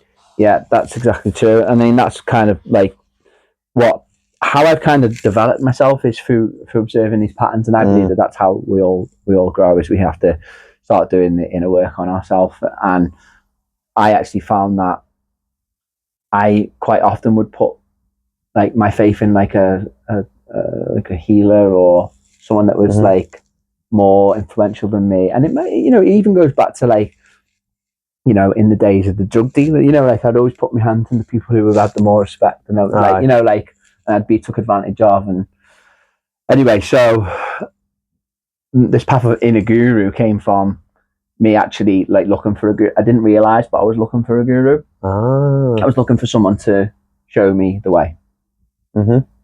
Even though like I found the medicine, I was looking for. I had this. It was that opened up even more, to be honest. When I'd done the ayahuasca, it was like I'm going to find a spiritual teacher. I'm going to go to the jungle, and I'm going to find this guru or this shaman that's going to tell me everything. You know, like this fantasy. I had a fantasy that I was going to go there, and they were going to go, yes, you know, young man, here you go. You know, this is your path laid out. Like you're Mr. Miyagi. Yeah, like that. And it didn't happen. I ended up going to the jungle and then ended up in like a bad situation with these shamans. Oh, I have heard about this actually. Little rumor on the river. I might be exaggerated, like the ram raids and that, but we'll get onto that. Yeah. I mean, we'll come back to that. So I ended up going there and getting exploited and ended up in a bit of a bad situation. But then that really sent me into this inward journey of like really starting to trust that inner voice. Not the voice, but that knowing, that trust, because I didn't trust my intuition. I ended up going against it, and then I got manipulated in quite a bad way. But then I got through all that, and I really started to trust myself. And I thought, the only person who I need to teach me is me. Class. Do you know what I mean? Like I don't need like, and I had all this like I was trying to develop like, you know, like a community and develop people that I could work with and start my own retreats and things, and no one wanted to really get involved with me. Do you know what I mean? I felt like a bit rejected. And I was people pleasing as well. And I was looking for, you know, just to, I don't know, impress people and stuff like that. It's quite painful, really, to think of it. It's not now, but at the time, I go, oh, you cringe, you know, because that's some of the things that I would do. And then I realized that, I got all the answers within me. I don't need that validation from anyone else. That's awesome. This is a massive lesson for me. It's a massive lesson for everyone. For everyone. No doubt. Because I've come to this point where I was like, the minute I validated myself, the minute I was like, I don't need someone to, because like I was actually hoping that someone would say, oh, you're a shaman, you're a healer, you're this, you're that, you know. But I was already getting all these gifts and things. I was already getting these things coming to me. I know we skipped a few steps here, but I was already starting to I was helping people, and I was doing this, and I was working with energy, and I was working with plants, and I was like doing everything that like I was meant, you know, that would be categorized as a healer or a shaman. But no one had ever said that I was, and I kind of felt like that. Oh well, that no one actually. I didn't realize I needed that validation to continue until one day I just thought, I don't need anybody to tell me who I am. And it was like this warm glow inside. It was like, I know who I am. I was like, whoa, I know who I am. You just met yourself. I've met, because I do know who I am. Class. And I think that not many people do. But most people are walking around lost. They don't know who they are. And they're trying to put on a persona to please other people, and they're trying to turn up as someone else to then potentially appear better to other people. It's like living fake lives. Exactly. You know what I mean? They're not. It's what's the opposite of authentic? Inauthentic. Exactly. Well, that's what people do, because the reason they put on these masks is because this is the ego itself. Carl Jung talks about this, the persona. It's there so we can be accepted socially by others. So it's false. Yeah. Because if you can't step up and be you in socially, then I'm never going to put on that mask and pretend to be someone that I'm not. You know what I mean? Because I know how harmful that can be, because you can lose yourself in that persona. But like, I got to the point where I'm actually like, I know who I am. But anyway, so the center, how that relates to the center is that I had a vision of like, I want to create a place, a haven, you know, like a haven, like a sanctuary for people where they can come and I can work from there, do Kambo treatments. And I was thinking I could have yoga and I could have this, I could have that. Next thing, but the universe just starts going, oh, here's a loan, here's a COVID loan, 25 grand. Oh, yeah. Oh, great. Sound. First place I looked, boom, boom, boom. Took the lease out. Class.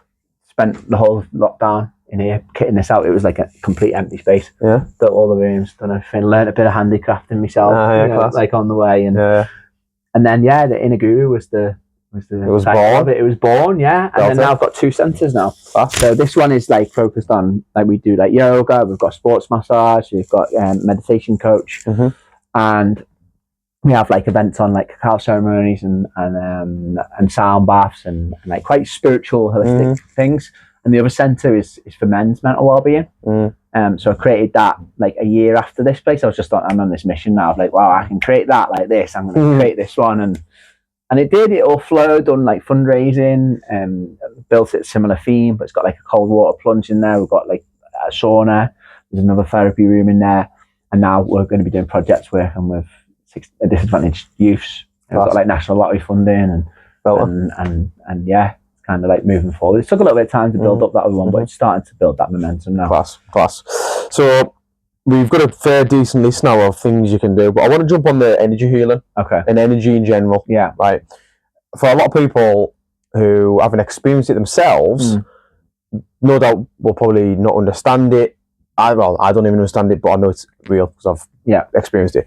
How do you work with energy? Okay, so it's in a similar way. It's like intuitive, really. But the way that I work with energy might be different to anyone else. Now, I've never actually been trained in energy. Have you not? No. So it's all I learned. It's all self-taught. It's all something that came, and I just started to learn. I learned. So when I first went to I was traced back to going to the jungle. So this was in 2016. I went to the jungle to learn I was like, well, if this is my path, then I need to learn properly. I want to learn from the shamans. Yeah.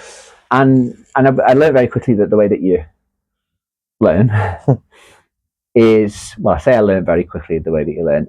I didn't learn very quickly that way of learning. It took me a little bit of time, to be honest, because the shamanic way of learning is to spend time on your own. Especially in the Amazonian shamanism, is like you spend as much time on your own as possible in these diets. So you're spending like isolated for quite a while, days on end. You know, like you do like 7 days stint where you're completely on your own. You can be there for like 6 weeks or longer, dieting with different plants.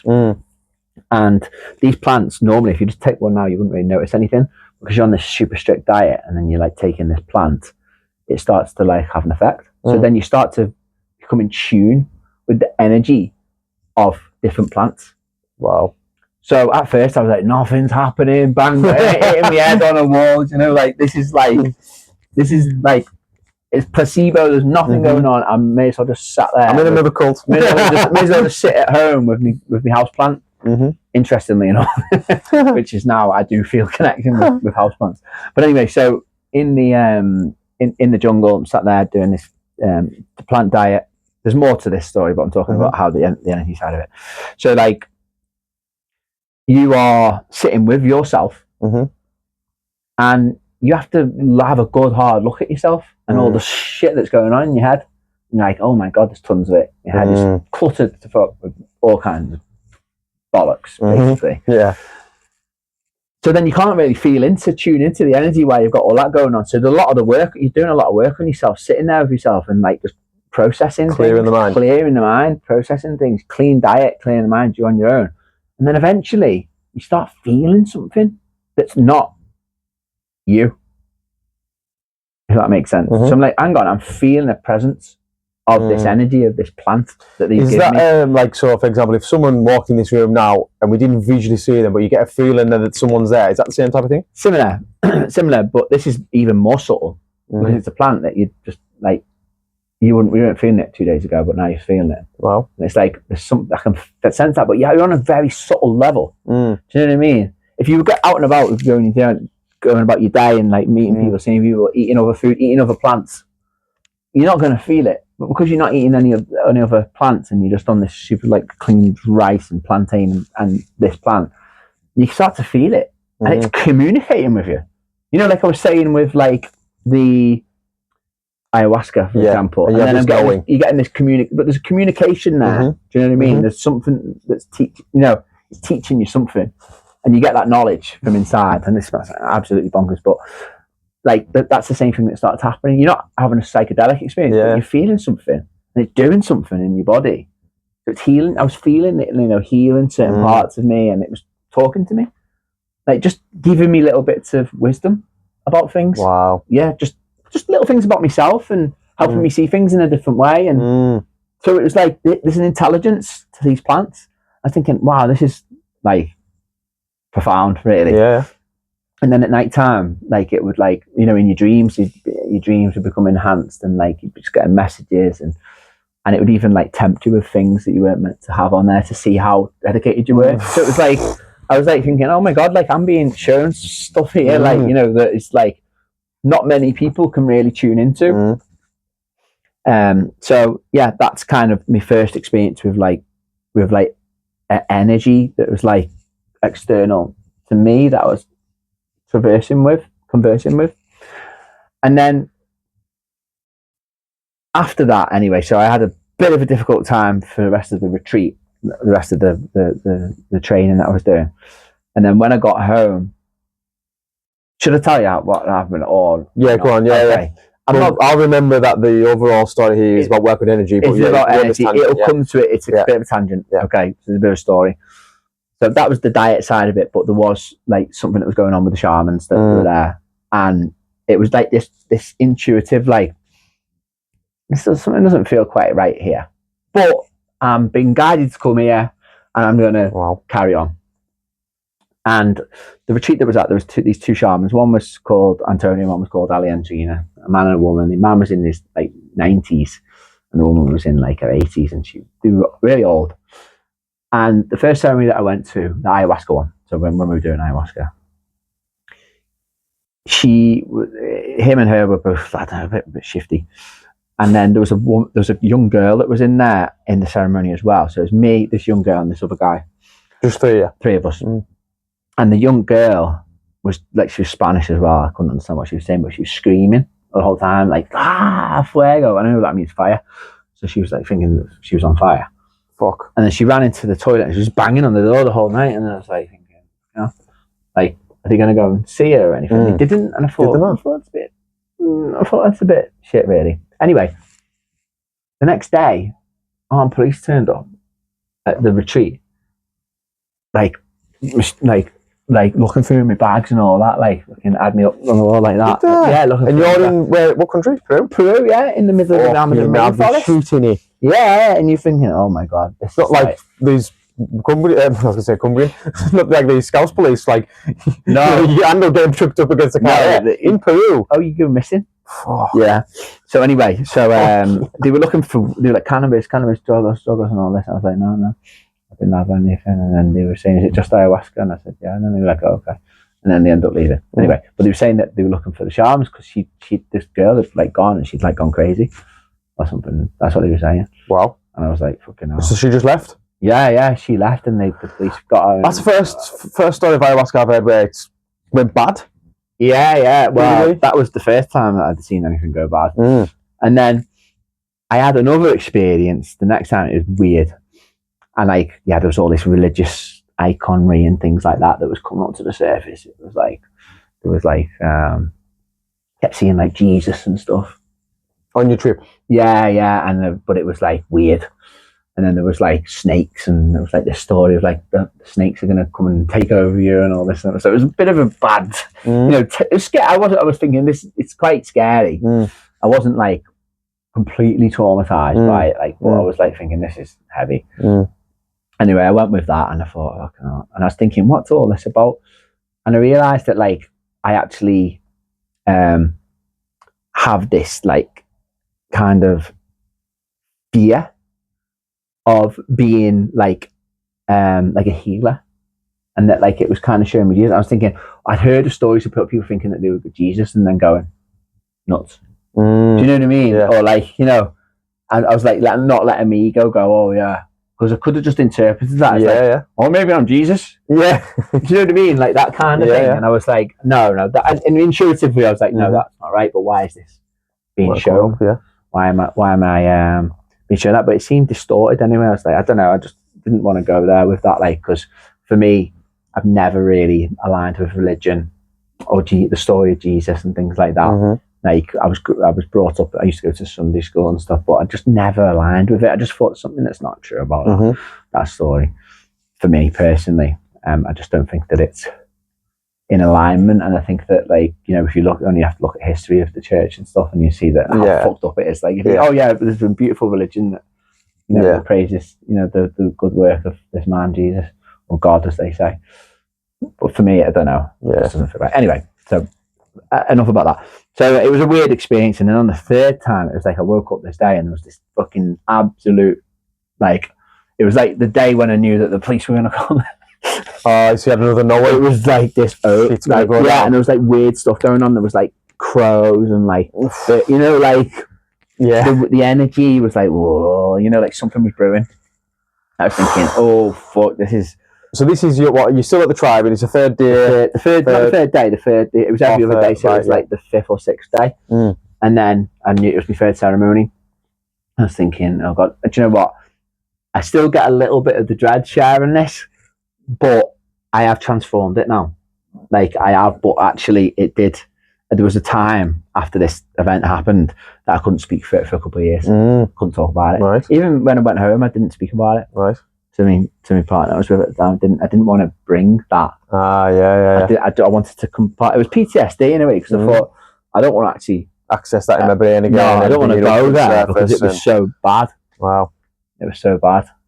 Yeah. So what was it? Okay, if you want to hear it, I just don't want to give people nightmares. You know what I mean? I'll share it. So what happened is that particular day I was about to do the medicine.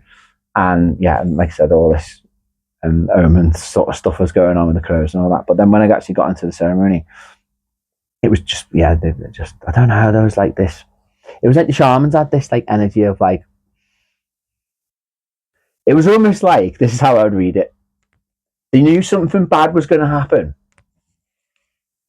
Didn't do that about it. But they were just going to sit back and watch it happen. Wow. That's it was like this, you know, like, it's like this, you know, like a sacrifice or something. Fuck, you know, like that's what it felt like, you know, like there was a part of them that was like, you know, like, should we do this kind of, you know what I mean? Like, and I just thought, oh, like, anyway, I just picked up on that, but I still drank the medicine. Yeah. Literally within 15 minutes, come on, like the strongest thing I've ever experienced in my life.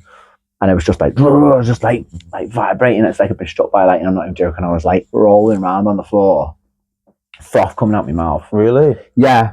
I was like, and you know you're getting the whelp off these two. But it was the I don't know, but it was all like, it was meant to. I don't know. It's enough to send someone nuts, completely nuts. And that's what I was thinking at the time. Like, this is. I'm not going to recover from this. I knew it from the first time it come on. I thought, this is too much. I had a bad trip, man. The mushroom trip. This is like next level. A million times more bad. Wow. Yeah. Wow. So I was thinking that I'm never going to recover from this, and it took me into my deepest fear. I didn't know what my deepest fear, but it took me into like literally full on terror, full blown terror, like talking like absolute terror, like existential terror. Wow. Like it was showing me images of me parents, like I've died. It was showing me images of my parents all sad and remorseful that I'd, you know, gone and done it. Oh, he's gone and done it. He's gone over the edge, and yeah. So then it was like, and then there was going into fears of like, well, I'm going to be insane. But if I recover from this, I'm going to be. I'm never going to be the same again. I'm going to be absolutely insane. Well, that's it. I'm not going to ever come through it. And then there was like these, like all kinds of like, there's this big anaconda that was like running through me, and then there was like these like demons, like almost like these like dark voices going. It wasn't like that knowing thing. It was like these like thoughts. So it was now like almost voices, yeah. Yeah. It was like, you know, like they were saying. This narrative was playing out that you're going that like you're going to die, and when you die you're going to go to hell. Fucking hell. It's the last thing you want to do. Yeah, that's what it was. It was like, when you die, this is it, you're going to go to hell. Fucking hell. I know. And I was thinking, Jesus. I know, and I was like, well, if I had to, it made me face the point of acceptance of I was going to die at first. And I was like, okay, fine. If I'm going to die, I'm going to die. And I accepted my death in that moment. It was like, well, this is it then. If I'm going to die. I thought you were going to die? Yeah. I 100 million% believed that I was going to die in that moment. Wow. You know, that was like, absolutely, this is what it was. There was no like, oh, if maybe not. It was like, no, you are going to die. And then it was like, there was like a funeral. Like, it was like, there was a ceremony that they were doing. This is in my trip. It was complete fucking, you know, delusion. Like. Yeah. But like, it was like they were doing this funeral for me. That's what it felt like. Wow.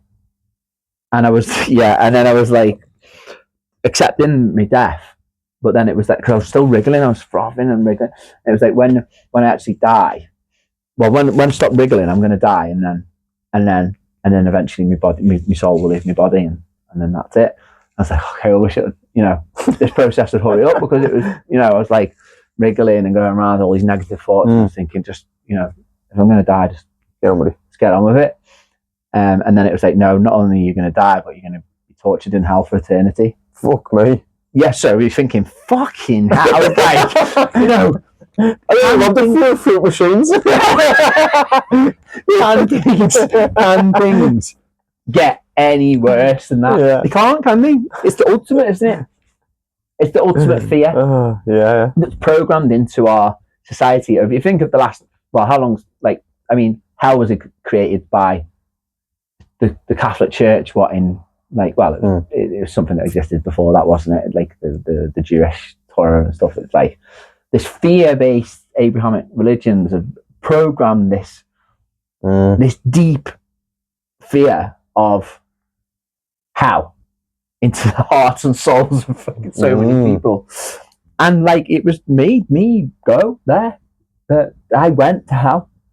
I went to what in my mind I believed as hell. And it was just just total suffering, you know, horrible, like just existence. And then I ended up leaving my body, and then I left the earth, and the whole of the earth went on fire, and everyone died. And everything was on fire. And then I left that, and then everything that ever existed from the beginning of time until the end of time went into a black hole. Nothing existed at all. Fuck. But then as it went into the black hole, there was like this old man, and he closed the book and he said, the end. It was the end of everything. Wow. It was the end of everything. Wow. I know. It was like, this is all just it was all just a dream, and it was all just a story, and that was the end of it. Fucking hell. That's nuts. Yeah. Wow. I know it was heavy. And then and then there was nothingness for like, I don't know how long. It was just eternity. I didn't know, there was no concept of time. I was that deep in it. There was nothing. I didn't exist. There's no thoughts. There's just nothing. It just, everything had just gone. And then next thing, start hearing the tweets of the birds, and I'm like, I'm alive. And then like I realised that I could hear things, and I could feel like the little bits of light coming through, because it was a really dark night. And then next thing, I'm hearing the tweet of the birds, and then I tried to open my eyes. I still couldn't see. Everything was like, like, I don't know if you've done DMT before, no. But there's just like, I couldn't see. I was deep in the, like, it was kaleidoscope, so I couldn't see a thing. I was still so strong in the medicine. Anyway, that eventually come around, and I realised that I was alive. And then everyone, like the other people that were in the ceremony, they were freaked out to fuck. But it was only that man and his wife who had just turned up for the first ceremony, and then I was going through all that. So they obviously had to witness me going through all that. Wow. And then obviously they had a bit of a traumatic time. They were like, "Oh, we're leaving." Then they ended up leaving. Yeah, everyone left, and I was like, and then I was like, Shaman, they went hours ago, like, kind of thing. You've been like, there, like, The shamans left. I thought you were asleep, or like, well, the shamans left. Yeah, they'd gone. It was like, so it was about 6 o'clock in the morning. They probably left about 2 or 3 o'clock in the morning. While you were still in it? Yeah. Fuck you. Yeah. 2 or 3, but we had the medicine at like 7 o'clock at night, so it was like 10 hours. Wow. Of one cup. I know. So I ended up like staying there anyway, and I was really traumatized. Like, and I was like starting to like freak out, like having visions and like panicky, and I was like, oh, panic was maybe going back in it and stuff, or because I was still feeling the medicine. I was getting the the thoughts of my mind was drifting off into that place, into that hell sort of realm that had kind of opened up, and that was I ended up staying anyway the whole time. I ended up staying there for another few weeks, because what happened is these people that I knew that were coming the week after, a few days, or the next day or something. And I thought, oh god, these people are coming now. And then, but I didn't want to like tell them that I had this bad experience. I just wanted to like be in their energy. People. People that were and it did. To be fair, I was with them, but there was still like this fear and of like, and I still went and done the medicine a few extra times. But the thing is that the owner of the centre came because he was running a retreat, and they were just doing the retreat. I came to do the diet, which is before, the long thing. Anyway, so when the owner came, I said to him, "There's something wasn't right," and he's like, "Oh, downplaying it, like, oh no, it's okay." I just said, "Do I have to sit in this ceremony?" He goes, "Well, sit in it, but he goes, if you don't have to drink, if you don't want, just have a little bit." I said, "Oh, okay." But I ended up having a bit of medicine, and I was all right in it, and I was just like feeding off the energy. And I felt them fears were there, and I thought, I'm not going there. And I was able to sort of like not just take myself easy with it. And the ceremony was completely different. So when the owner was there, the 2 shamans were like all nice. I was like, there's 2 different sides to these people. So then that's when I started to like notice some things. What was really interesting about them shamans is, so even in them ceremonies, I'd start like, as soon as I'd start thinking about them and what they had done, like what they allowed to happen, I was like, they're fucking evil. They've got evil, bad. They're not good people. They would know. They were picking up on it. Fuck. That I would that I was thinking about it, and then they would like take that thought out of my head. No way. I'm not even joking. So you almost couldn't think about it? Yeah. It was like, fucking hell. Yeah, literally. I've never had anything like that. Yeah. So they could like just take my thoughts away. I just remember like thinking about it, like thinking I'm onto them, and next thing it would be like gone. Wow. And they could like just take that out of my head. I'm not even joking. That's when I was like, wow, this is just like fucking hell. But then I was stuck in this like. That's scary, that. Yeah, that scared me. I want things to take my thoughts. Yeah, they're mine. Yeah, I know, but like, wow, they were able to do it somehow.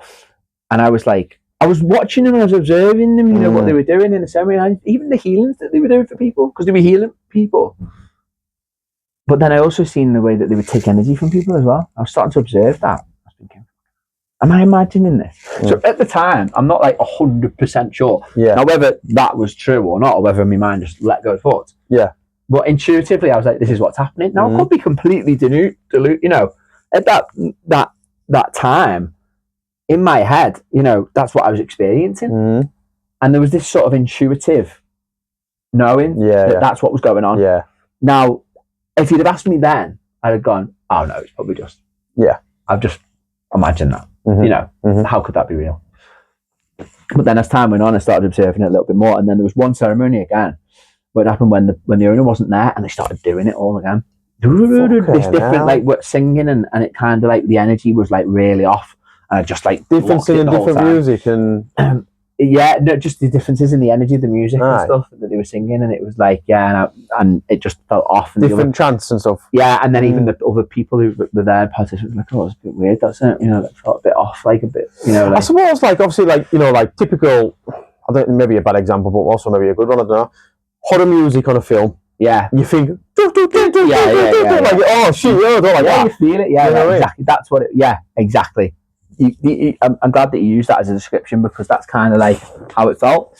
It wasn't. He didn't feel healing. Do you know what I mean? Yeah. The ones that he did when the owner was there, it felt quite healing and like beneficial. But the ones when he wasn't there was off.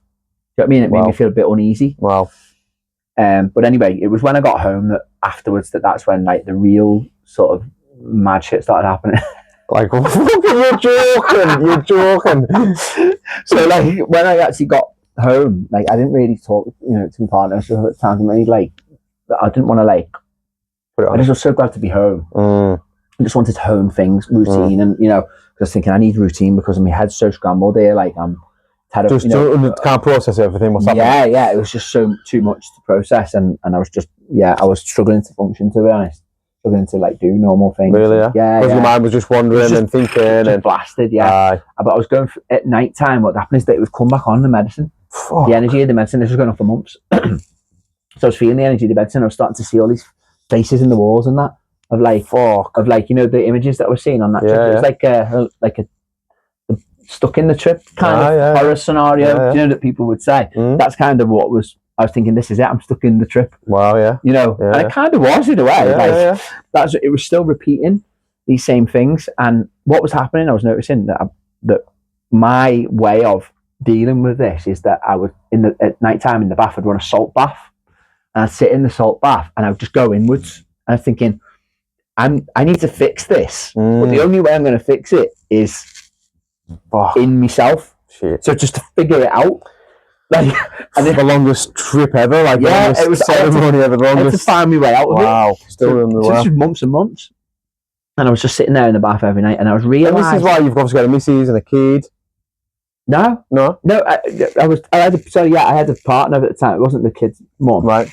But we, you know, well, your child was born at this point. Yeah. So you're still going to be a dad at some point, and you're going through all this as well. Yeah, going through all this, and was like serving Kambo to people and stuff as well. But because I'd already stepped into this world now. Yeah. And there was all these fears of like, you know, just these voices. Just go back to your old job. You need to go back. You know, this is.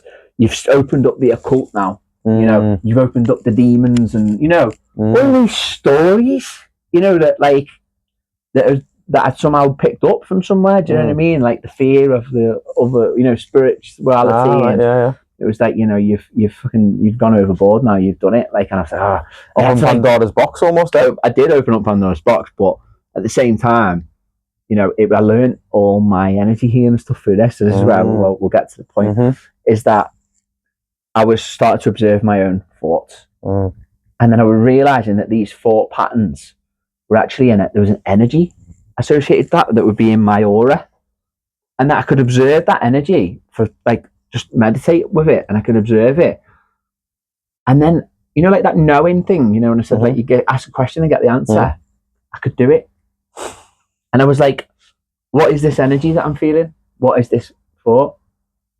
And then it would just start, it's like I could observe it, and I could almost get like a visual representation of what it was. It would like present itself like a monster or something. Fuck. But actually, it was like a trauma pattern. And then I could ask it. I just randomly said once in my head, in the back, are you part of me? Yes or no? And you know what the first thing it said was? No. And I was like, but if you're not a part of me, then who are you a part of?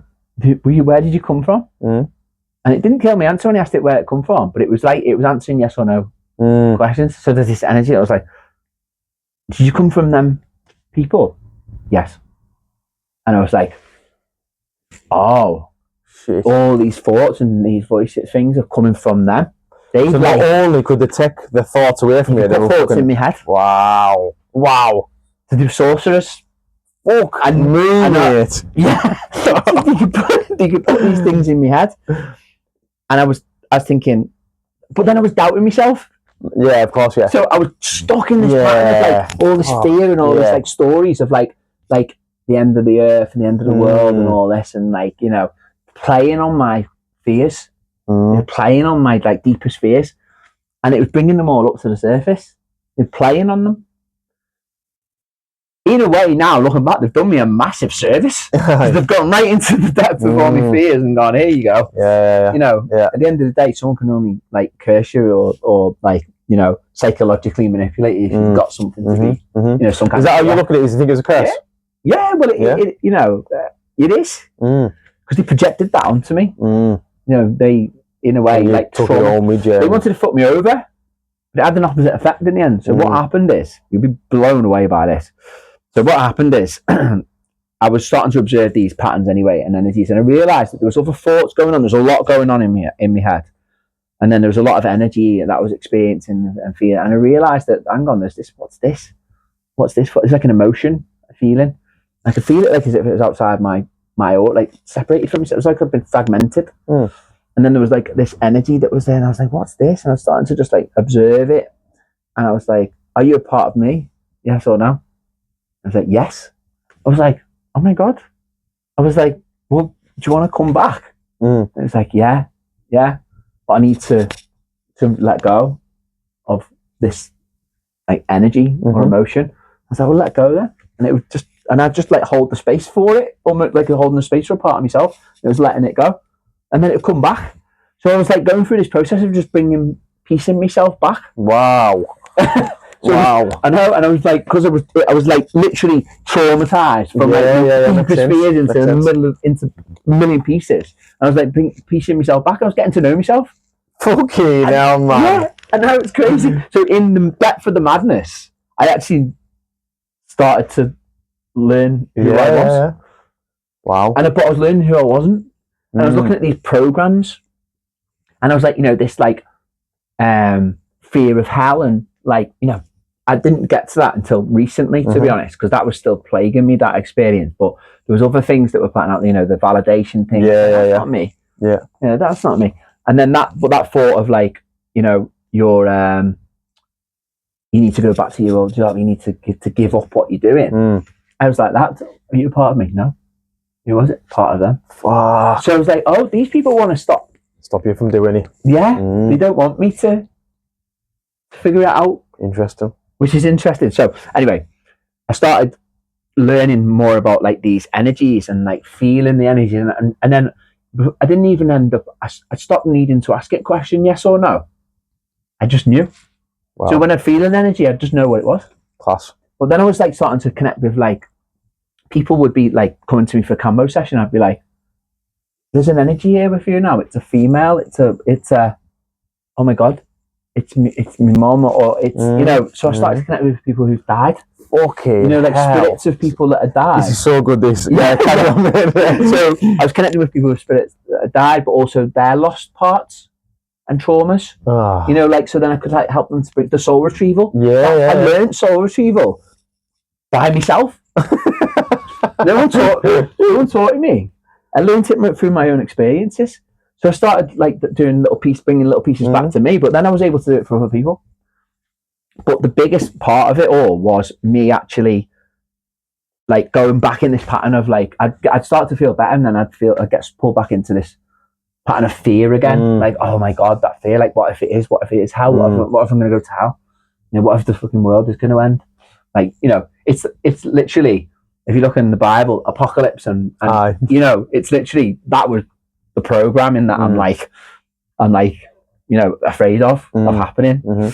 So I'm like going back into this pattern and then thinking, no, maybe then people aren't that, but you know, maybe they didn't do anything to me. Surely not. Why would they? You know, and then I was being the victim. As soon as I'm that victim, it would get worse again. I was thinking, oh my God, I'm stuck in this like fucking psychosis, or you know, like not psychosis where I'm completely like running around naked, but like, you know, in my head, I was going through this absolute mental thing, and then I knew I was like stuck in this like, I'm never going to actually be able to get over this because it's so strong. Yeah, until I know the truth.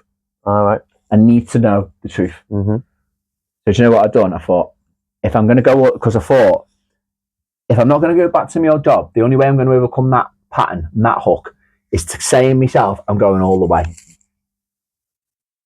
I'm not going to go back. I'm not looking back. Whatever it is that I'm in now, even if it takes me 8, 9 years, 10 years, I thought it was going to be about 8 years before I was going to actually get through it.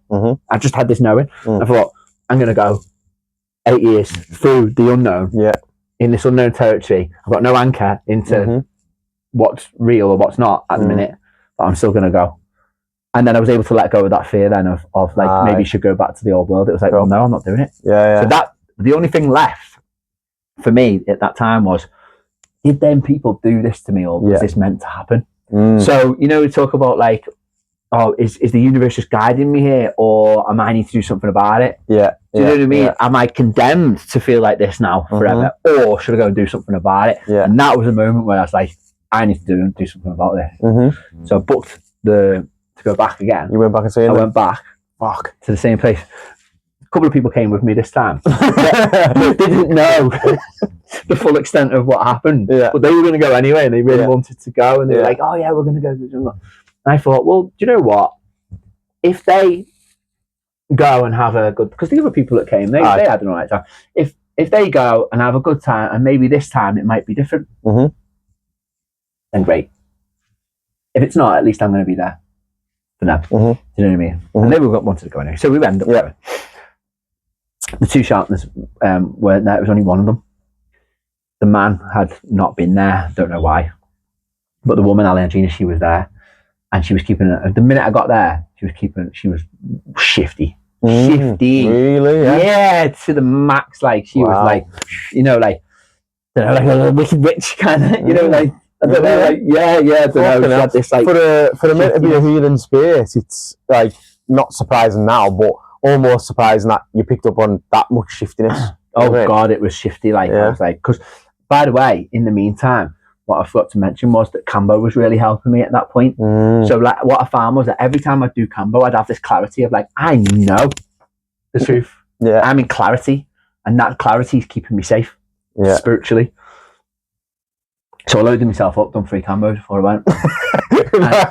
Rocket fuel, let's go. I was like, no, because I know the truth. And when I went there in that energy of I know the truth, she was trying to like, she goes, and she said that your diet was messed up last time you went because you walked past someone that was on a period. That's what she said to me. She goes, the reason why I've been going through all this stuff is because I walked past someone who was a woman on a period, superstitious stuff. Do you know what I mean? And I was like, I'm not having it.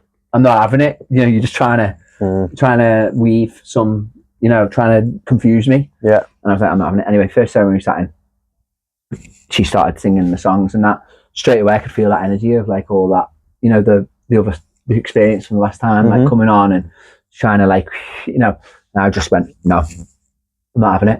And then I was just like in this good space. Class. In the medicine. And I was like, oh, I can control this medicine.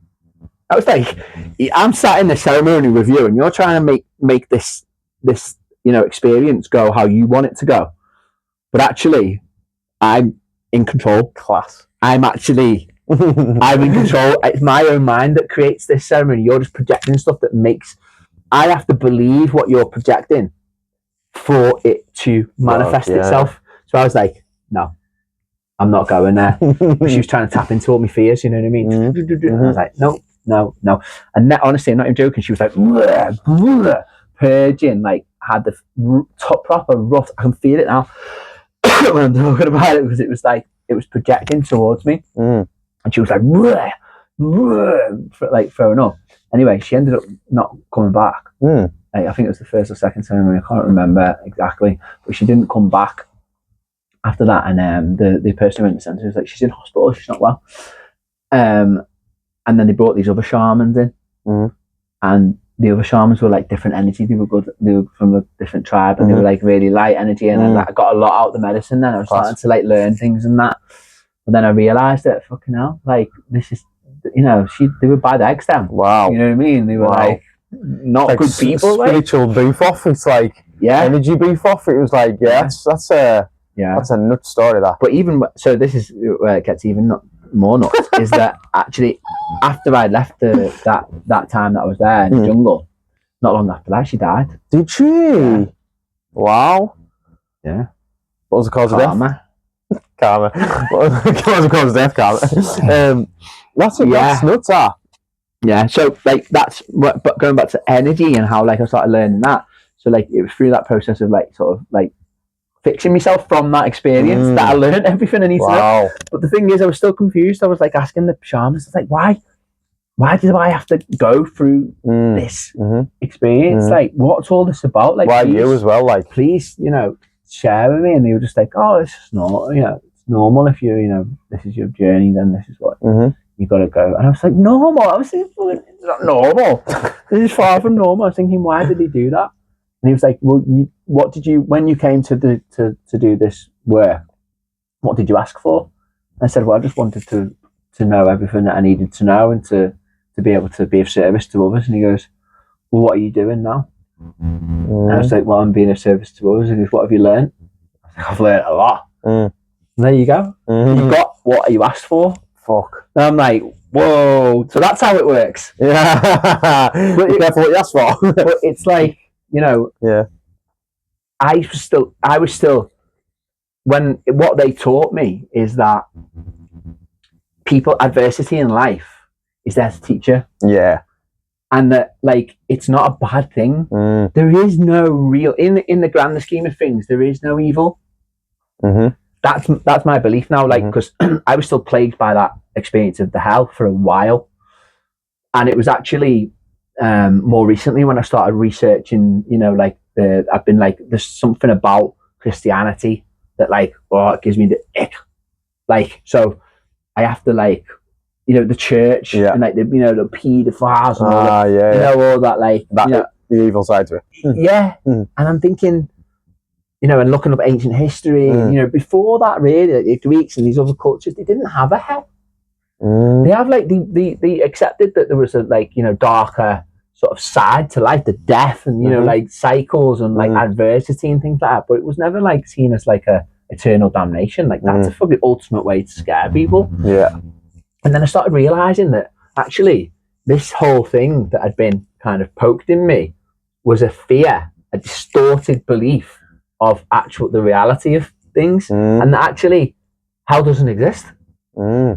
It's just a fear-based program that's in your mind. It exists in the mind of the people that fear it. Right, yeah, makes sense. Now, people who are religious might go, well, no, this is the truth. This is the truth. Well, fine.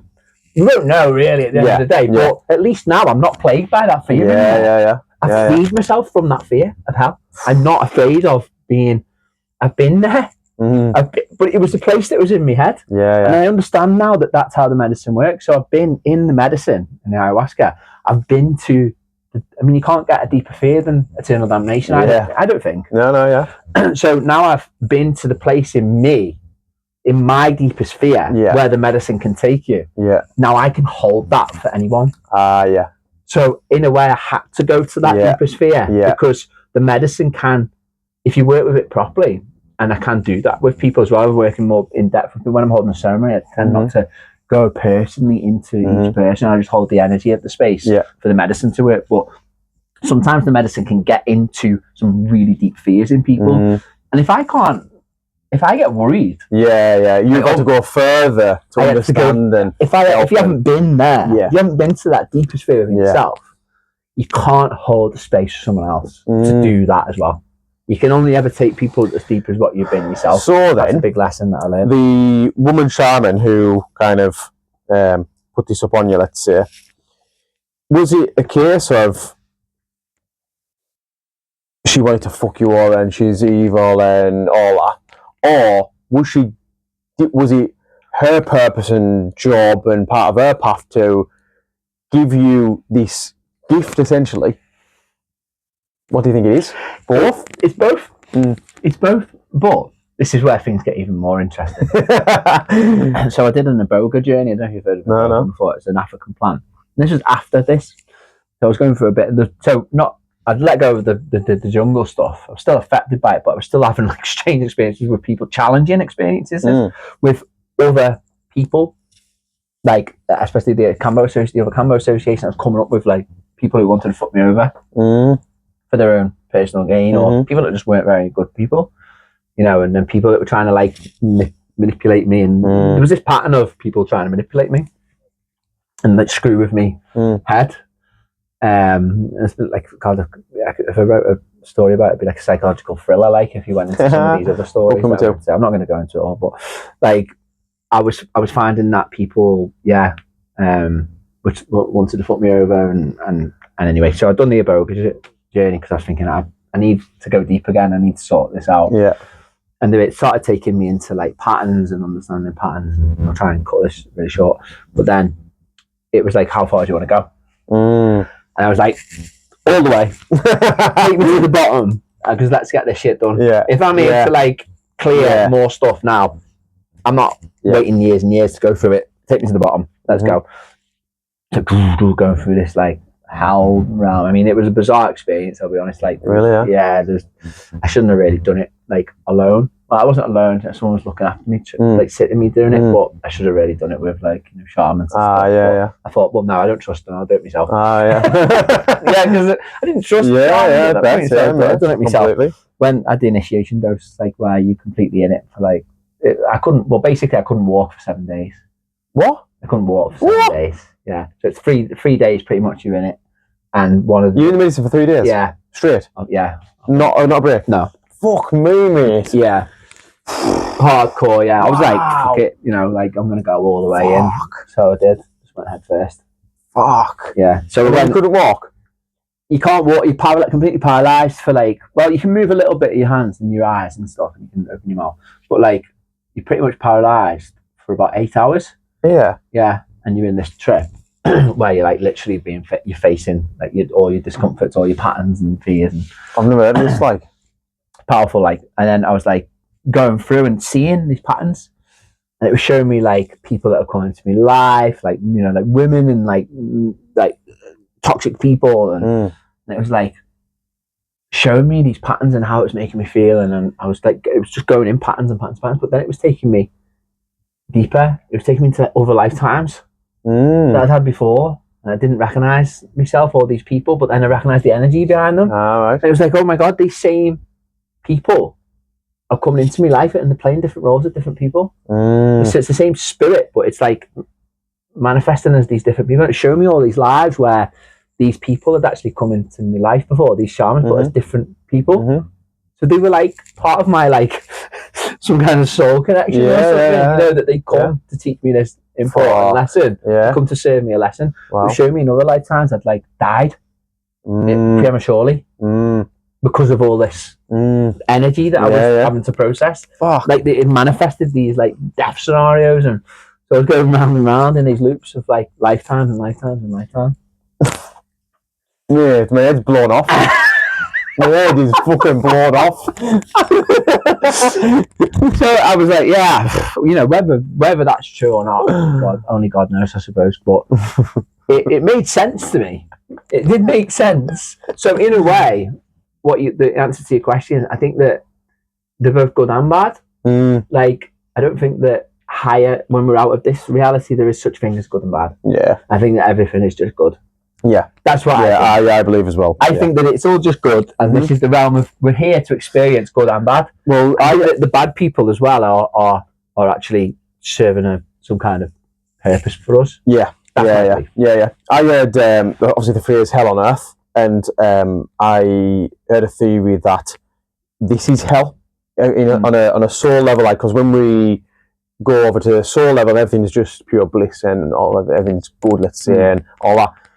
And from a evolutionary, like, let's say, alien perspective, extraterrestrials, it's only us humans that have emotions and that deal with this suffering, because, as you know, we're suffering daily almost. Yeah. So this is actually hell. It's hell on earth. Yeah. You know what I mean?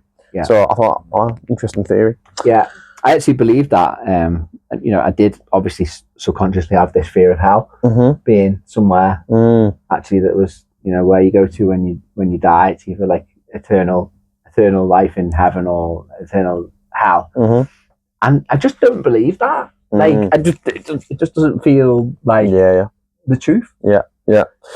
So we could go so many different ways, and we've been going for 2.5 hours. Wow. Yeah. Amazing. So let's we're gonna have to remember to. I've not even got through any of my notes. Really, there's so much. There's a couple of things I can take up, but like, there's so much still left. So let's kind of start wrapping it up. Let's come back to feet on the ground. Okay. There's been some mind-blowing shit. My head has fell off. Okay, let's leave the mind blowing stuff. Let's have music. You're the DJ. On another note. Tell me about this. How does that occur? Well, it actually started out when I was 17. I got my first set of decks. And I just loved it. I was just used to play vinyls and used to love it. I used to love going to raves and parties, and I used to love like techno music, hard techno, and I just really liked the idea of spinning discs together. Actually, my sisters used to go to Cream in Liverpool. Oh yeah. And they used to have like the CDs, and I used to listen to them when I was probably like 11, 12. I used to listen to it on the CD. I just used to sit there. I used to think, isn't it amazing how they mix all these songs together and and the beats and all that? And I was just fascinated by it. So that's what led me down the journey of like music, and I just loved electronic music. I loved what it done to me. It put me in it would be my little haven. The electronic music was always a little place that I would listen to it when I would be at home on my own. I'd just listen to music, mixtapes, and it was a meditation. It took me on a journey. Yeah.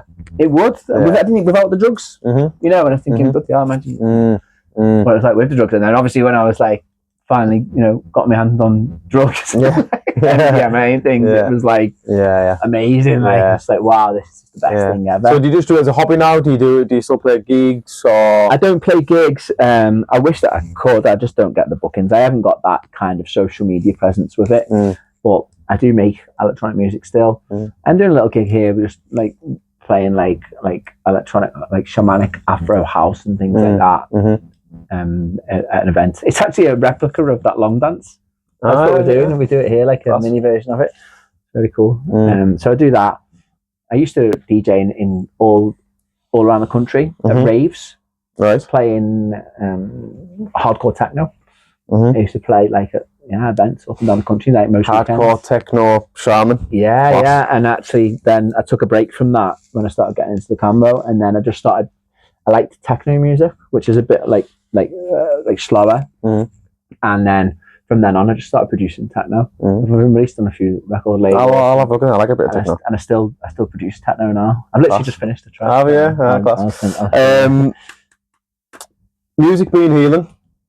Thoughts? What's the theory that certain frequencies, vibrations, and music can heal? And then I've heard the other side of the coin where like the music industry these days is just like programming. It's all satanic and all this like evil stuff. So, do you know what's your thoughts on all that? I think some of the music that you listen to like on the mainstream is garbage. Yeah, I think people just lap it up. I got it's like fast food of music. Fast food of music, isn't that? Yeah, it's garbage. Yeah. It's good, like the McDonald's. I got brought with like 60s, 70s, Motown, proper, authentic, good voices, no technology, or not little technology involved, and just like true passion for music, almost, you know what I mean? It's not like it's what it was, like proper singing from the heart and the soul, you know what I mean? Like these days it's about fucking money and bloody cars and birds and shagging and shit. Yeah. You know what I mean? Yeah. I think that music's it's not healing, but I do think that music is healing. And even the ancient Greeks, like I said, they used to do ceremonies back in the day where they would have people singing. Like during they would use psychedelic substances, and they'd have music playing, like people singing, and to take them, shamans sing, and there's a healing element to it, like during an ayahuasca ceremony, for example, like just the chanting, the singing could open up the emotions and the senses to another level, and the same with like music that we play on the guitar, or like sound healing and things like that. So sounds is a powerful way of healing. From my experience of just generally listening to music, which obviously everyone will know about, I think it can pick you up, put you down. You put a sad song on, you start feeling sad. Put a happy song on, you start feeling a bit happy. There's a song, and I do this with training, actually, what we did mention today at the gym. I actually sometimes get, if I'm ever doing a weekend away with clients or whatever it might be, I'll get them all to choose a song that sparks emotion within them. And it might be a song that, it doesn't matter what day, night or time, when it comes on, they get a bit of an adrenaline rush and like, oh, let's go. Whether it's let go, whether it's a spark of emotion of, that reminds me of that time and I'm now feeling a certain way, or what. And you can maybe even help us with this, because I'm yet to find, kind of going on a few different things here, what I call it is pulling on pain. Right, so in my own experience, when I think about things I've done in the past which I've not been proud of, and probably maybe still carry a bit of guilt over, and I look back and I think, I was a fucking dickhead then. I can almost bring that emotion to the surface and put it into my training, and I just like fucking fuck shit up and go beast mode. I can lift weights which I'm incapable of lifting without lifting that emotion to the surface. You know what I mean? Yeah. Now, I've called it pulling on pain. Yeah. I don't get the same oomph with, I'll go back to the happiest time of my life. No. You know what I mean? Yeah. So, kind of don't know exactly where I'm going with this, but that's the effects of music I've experienced myself. And I've heard this kind of theory that if you listen to certain frequencies, certain music, it can heal you. Yeah, absolutely. Yeah, I like that idea of like channeling the pain for you. Mate, you can go fucking beast mode. That's good. Honest work on yourself. To be fair, like you can really transmute, like deeply stuck, because it's energy. It's untapped trauma and unprocessed energy is energy at the end of the day. And if you can draw upon that and use it as a way to improve yourself in like training, that's fantastic. If it's and music as well, it does actually. Music's meant to do that. It's meant to pull on the pain to bring it up to the surface, and then. But when you've got music playing, it puts you in a more of a clearer headspace that you can process it. So music can help you to process emotions. Whereas, like if you listen to Cardi B or something like that, you're not going to process anything. There's nothing healing in that at all. It's more mind numbing than mind opening. Or heart opening or anything like that. But the high caliber men's weekend I think all I asked the lads to do was tell me a song that sparks good emotion, and they didn't know what I was going to do with it. So I had lads like the funeral song of the mother, you know what I mean?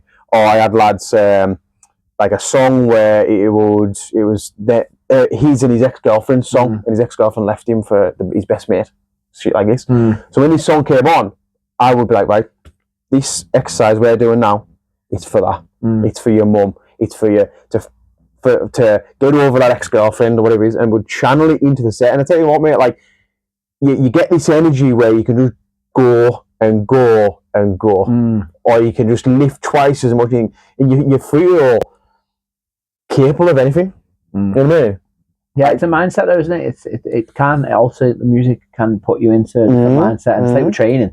It is mostly mindset, isn't it? You know, you think that you're tired, but you've got easier a couple of reps. Yeah, you've got to just unlock it, haven't you? Yeah, and I think if you know, it's alchemy. That's kind of like healing approach. It's like how I'm working with energy a lot of the time. It's like holding that space. Like sometimes if I'm doing a healing for someone, for example, and I can feel that they've got like a trauma in them. So this is just intuitive. I'm feeling it, and then as I'm feeling the energy, I can read it. And I've actually developed this ability now where when I feel the energy, I can read it, and then I can go deeper into that energy and find out where it come from. Fucking great, like just by reading it. It's like reading it and intuitively just getting a story that just unfolds in front of you. And again, it's just something like comes to you and you just know. And I just go with it. You know, but it's only because of practice. Because of like, at first, I would be like, well, is that right? Isn't it? Once you get that out the way and you believe what's coming, you can just, and then if you say it, and then the person goes, how did you do that? It's like, well, I didn't know it. I just read it. I just went into it. But let's say, for example, if I'm reading that someone's got like, you know, like abandonment trauma or something, then what I'm going to do is I'm going to create the environment around that energy that's got that trauma to feel not abandoned. Yeah.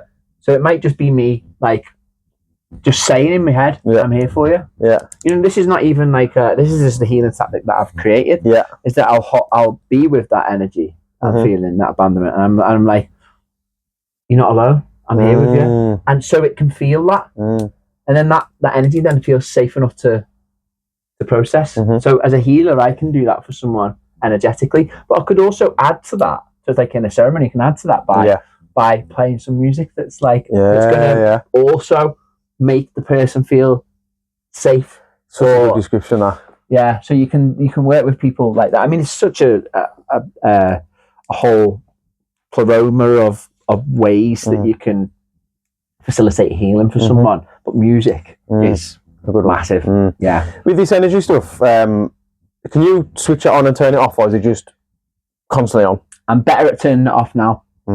It is constantly on, but I'm much more grounded now. I'm more grounded now than I ever have been, but at the same time, I'm more open to energy.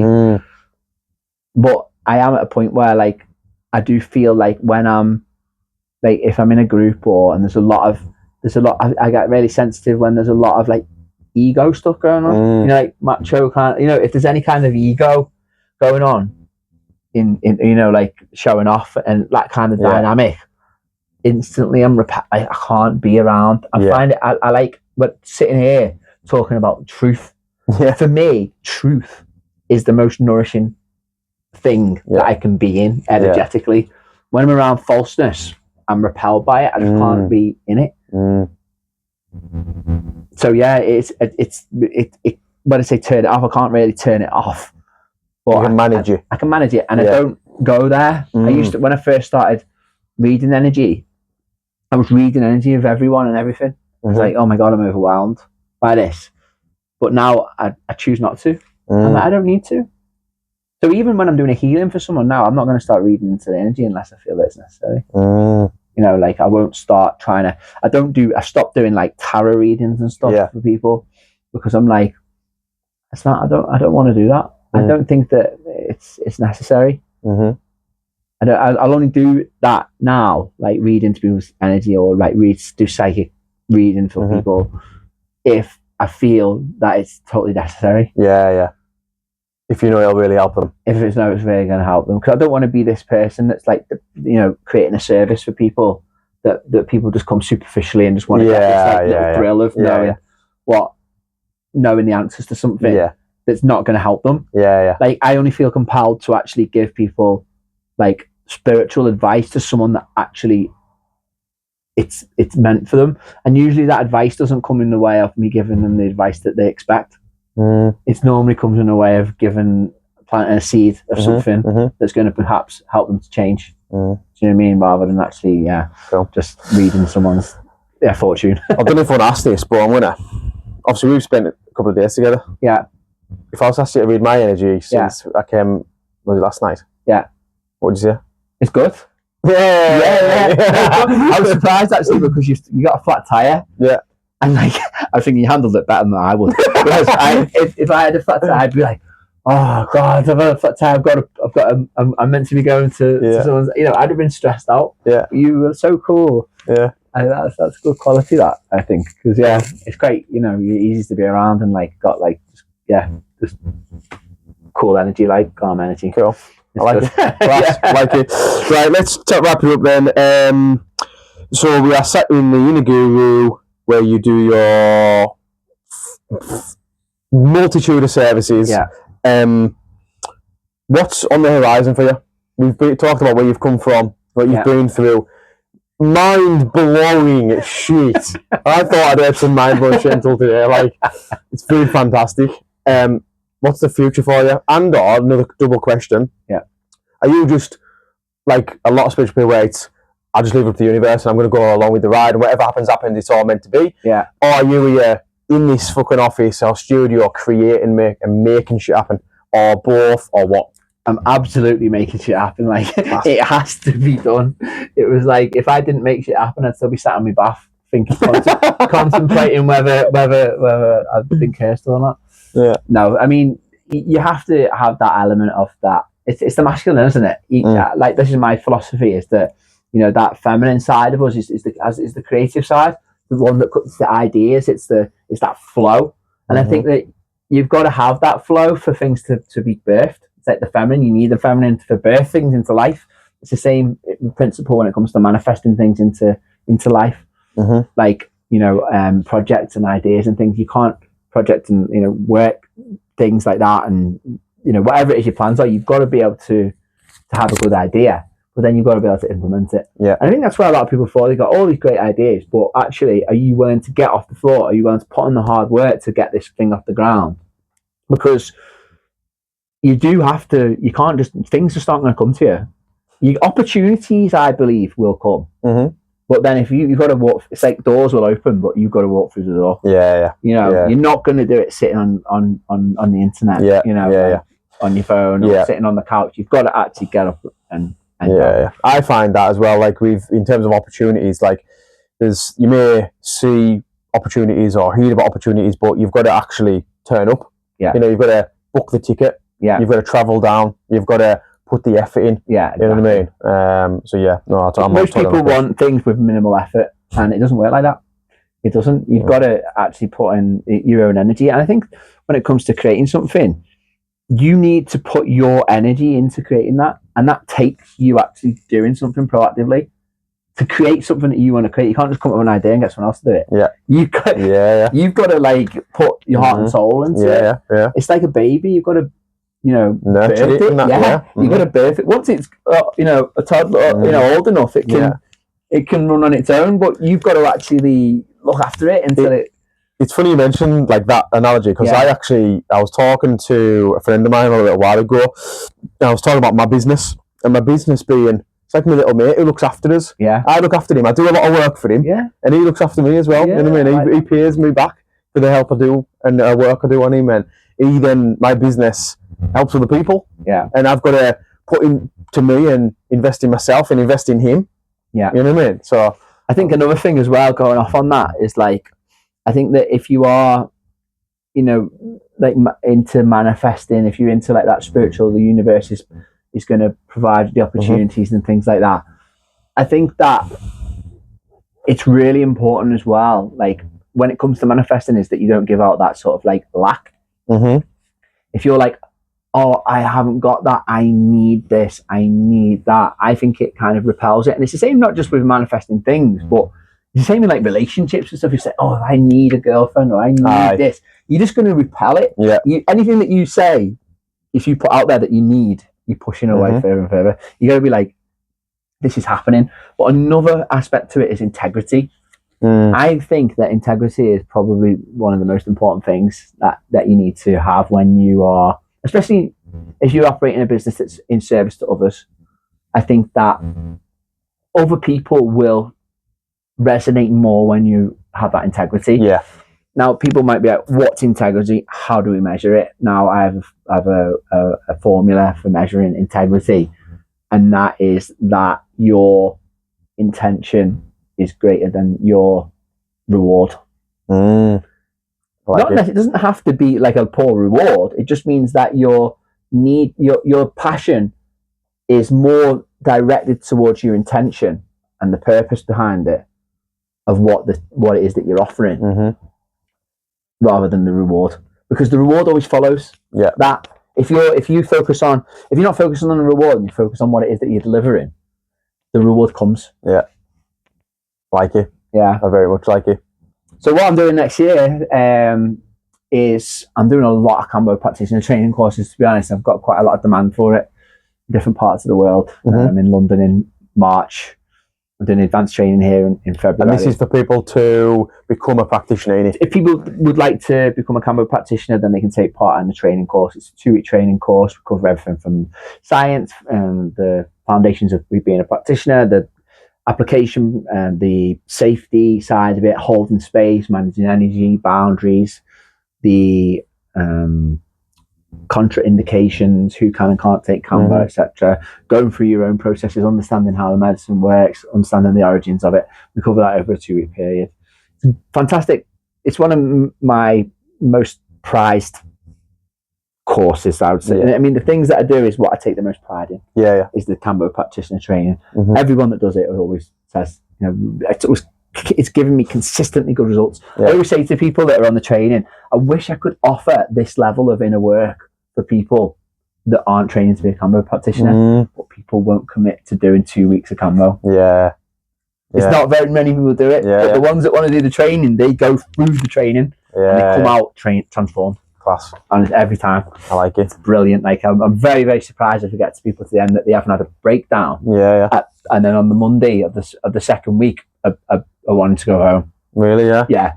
But then by the end, by the end of it, the transfer. So that's like the process. I just love taking people through that point when they hit that crucible of, I don't know who I am anymore. Like, what is this? To like, oh my God, I'm like smashing life. Yeah. And things are great. Like that's for me is like, that is what makes that's my purpose. Class. Is to take people through that. And now it just happens to be practitioners who are going to be serving other people. Like I'm coaching coaches, which is what I want.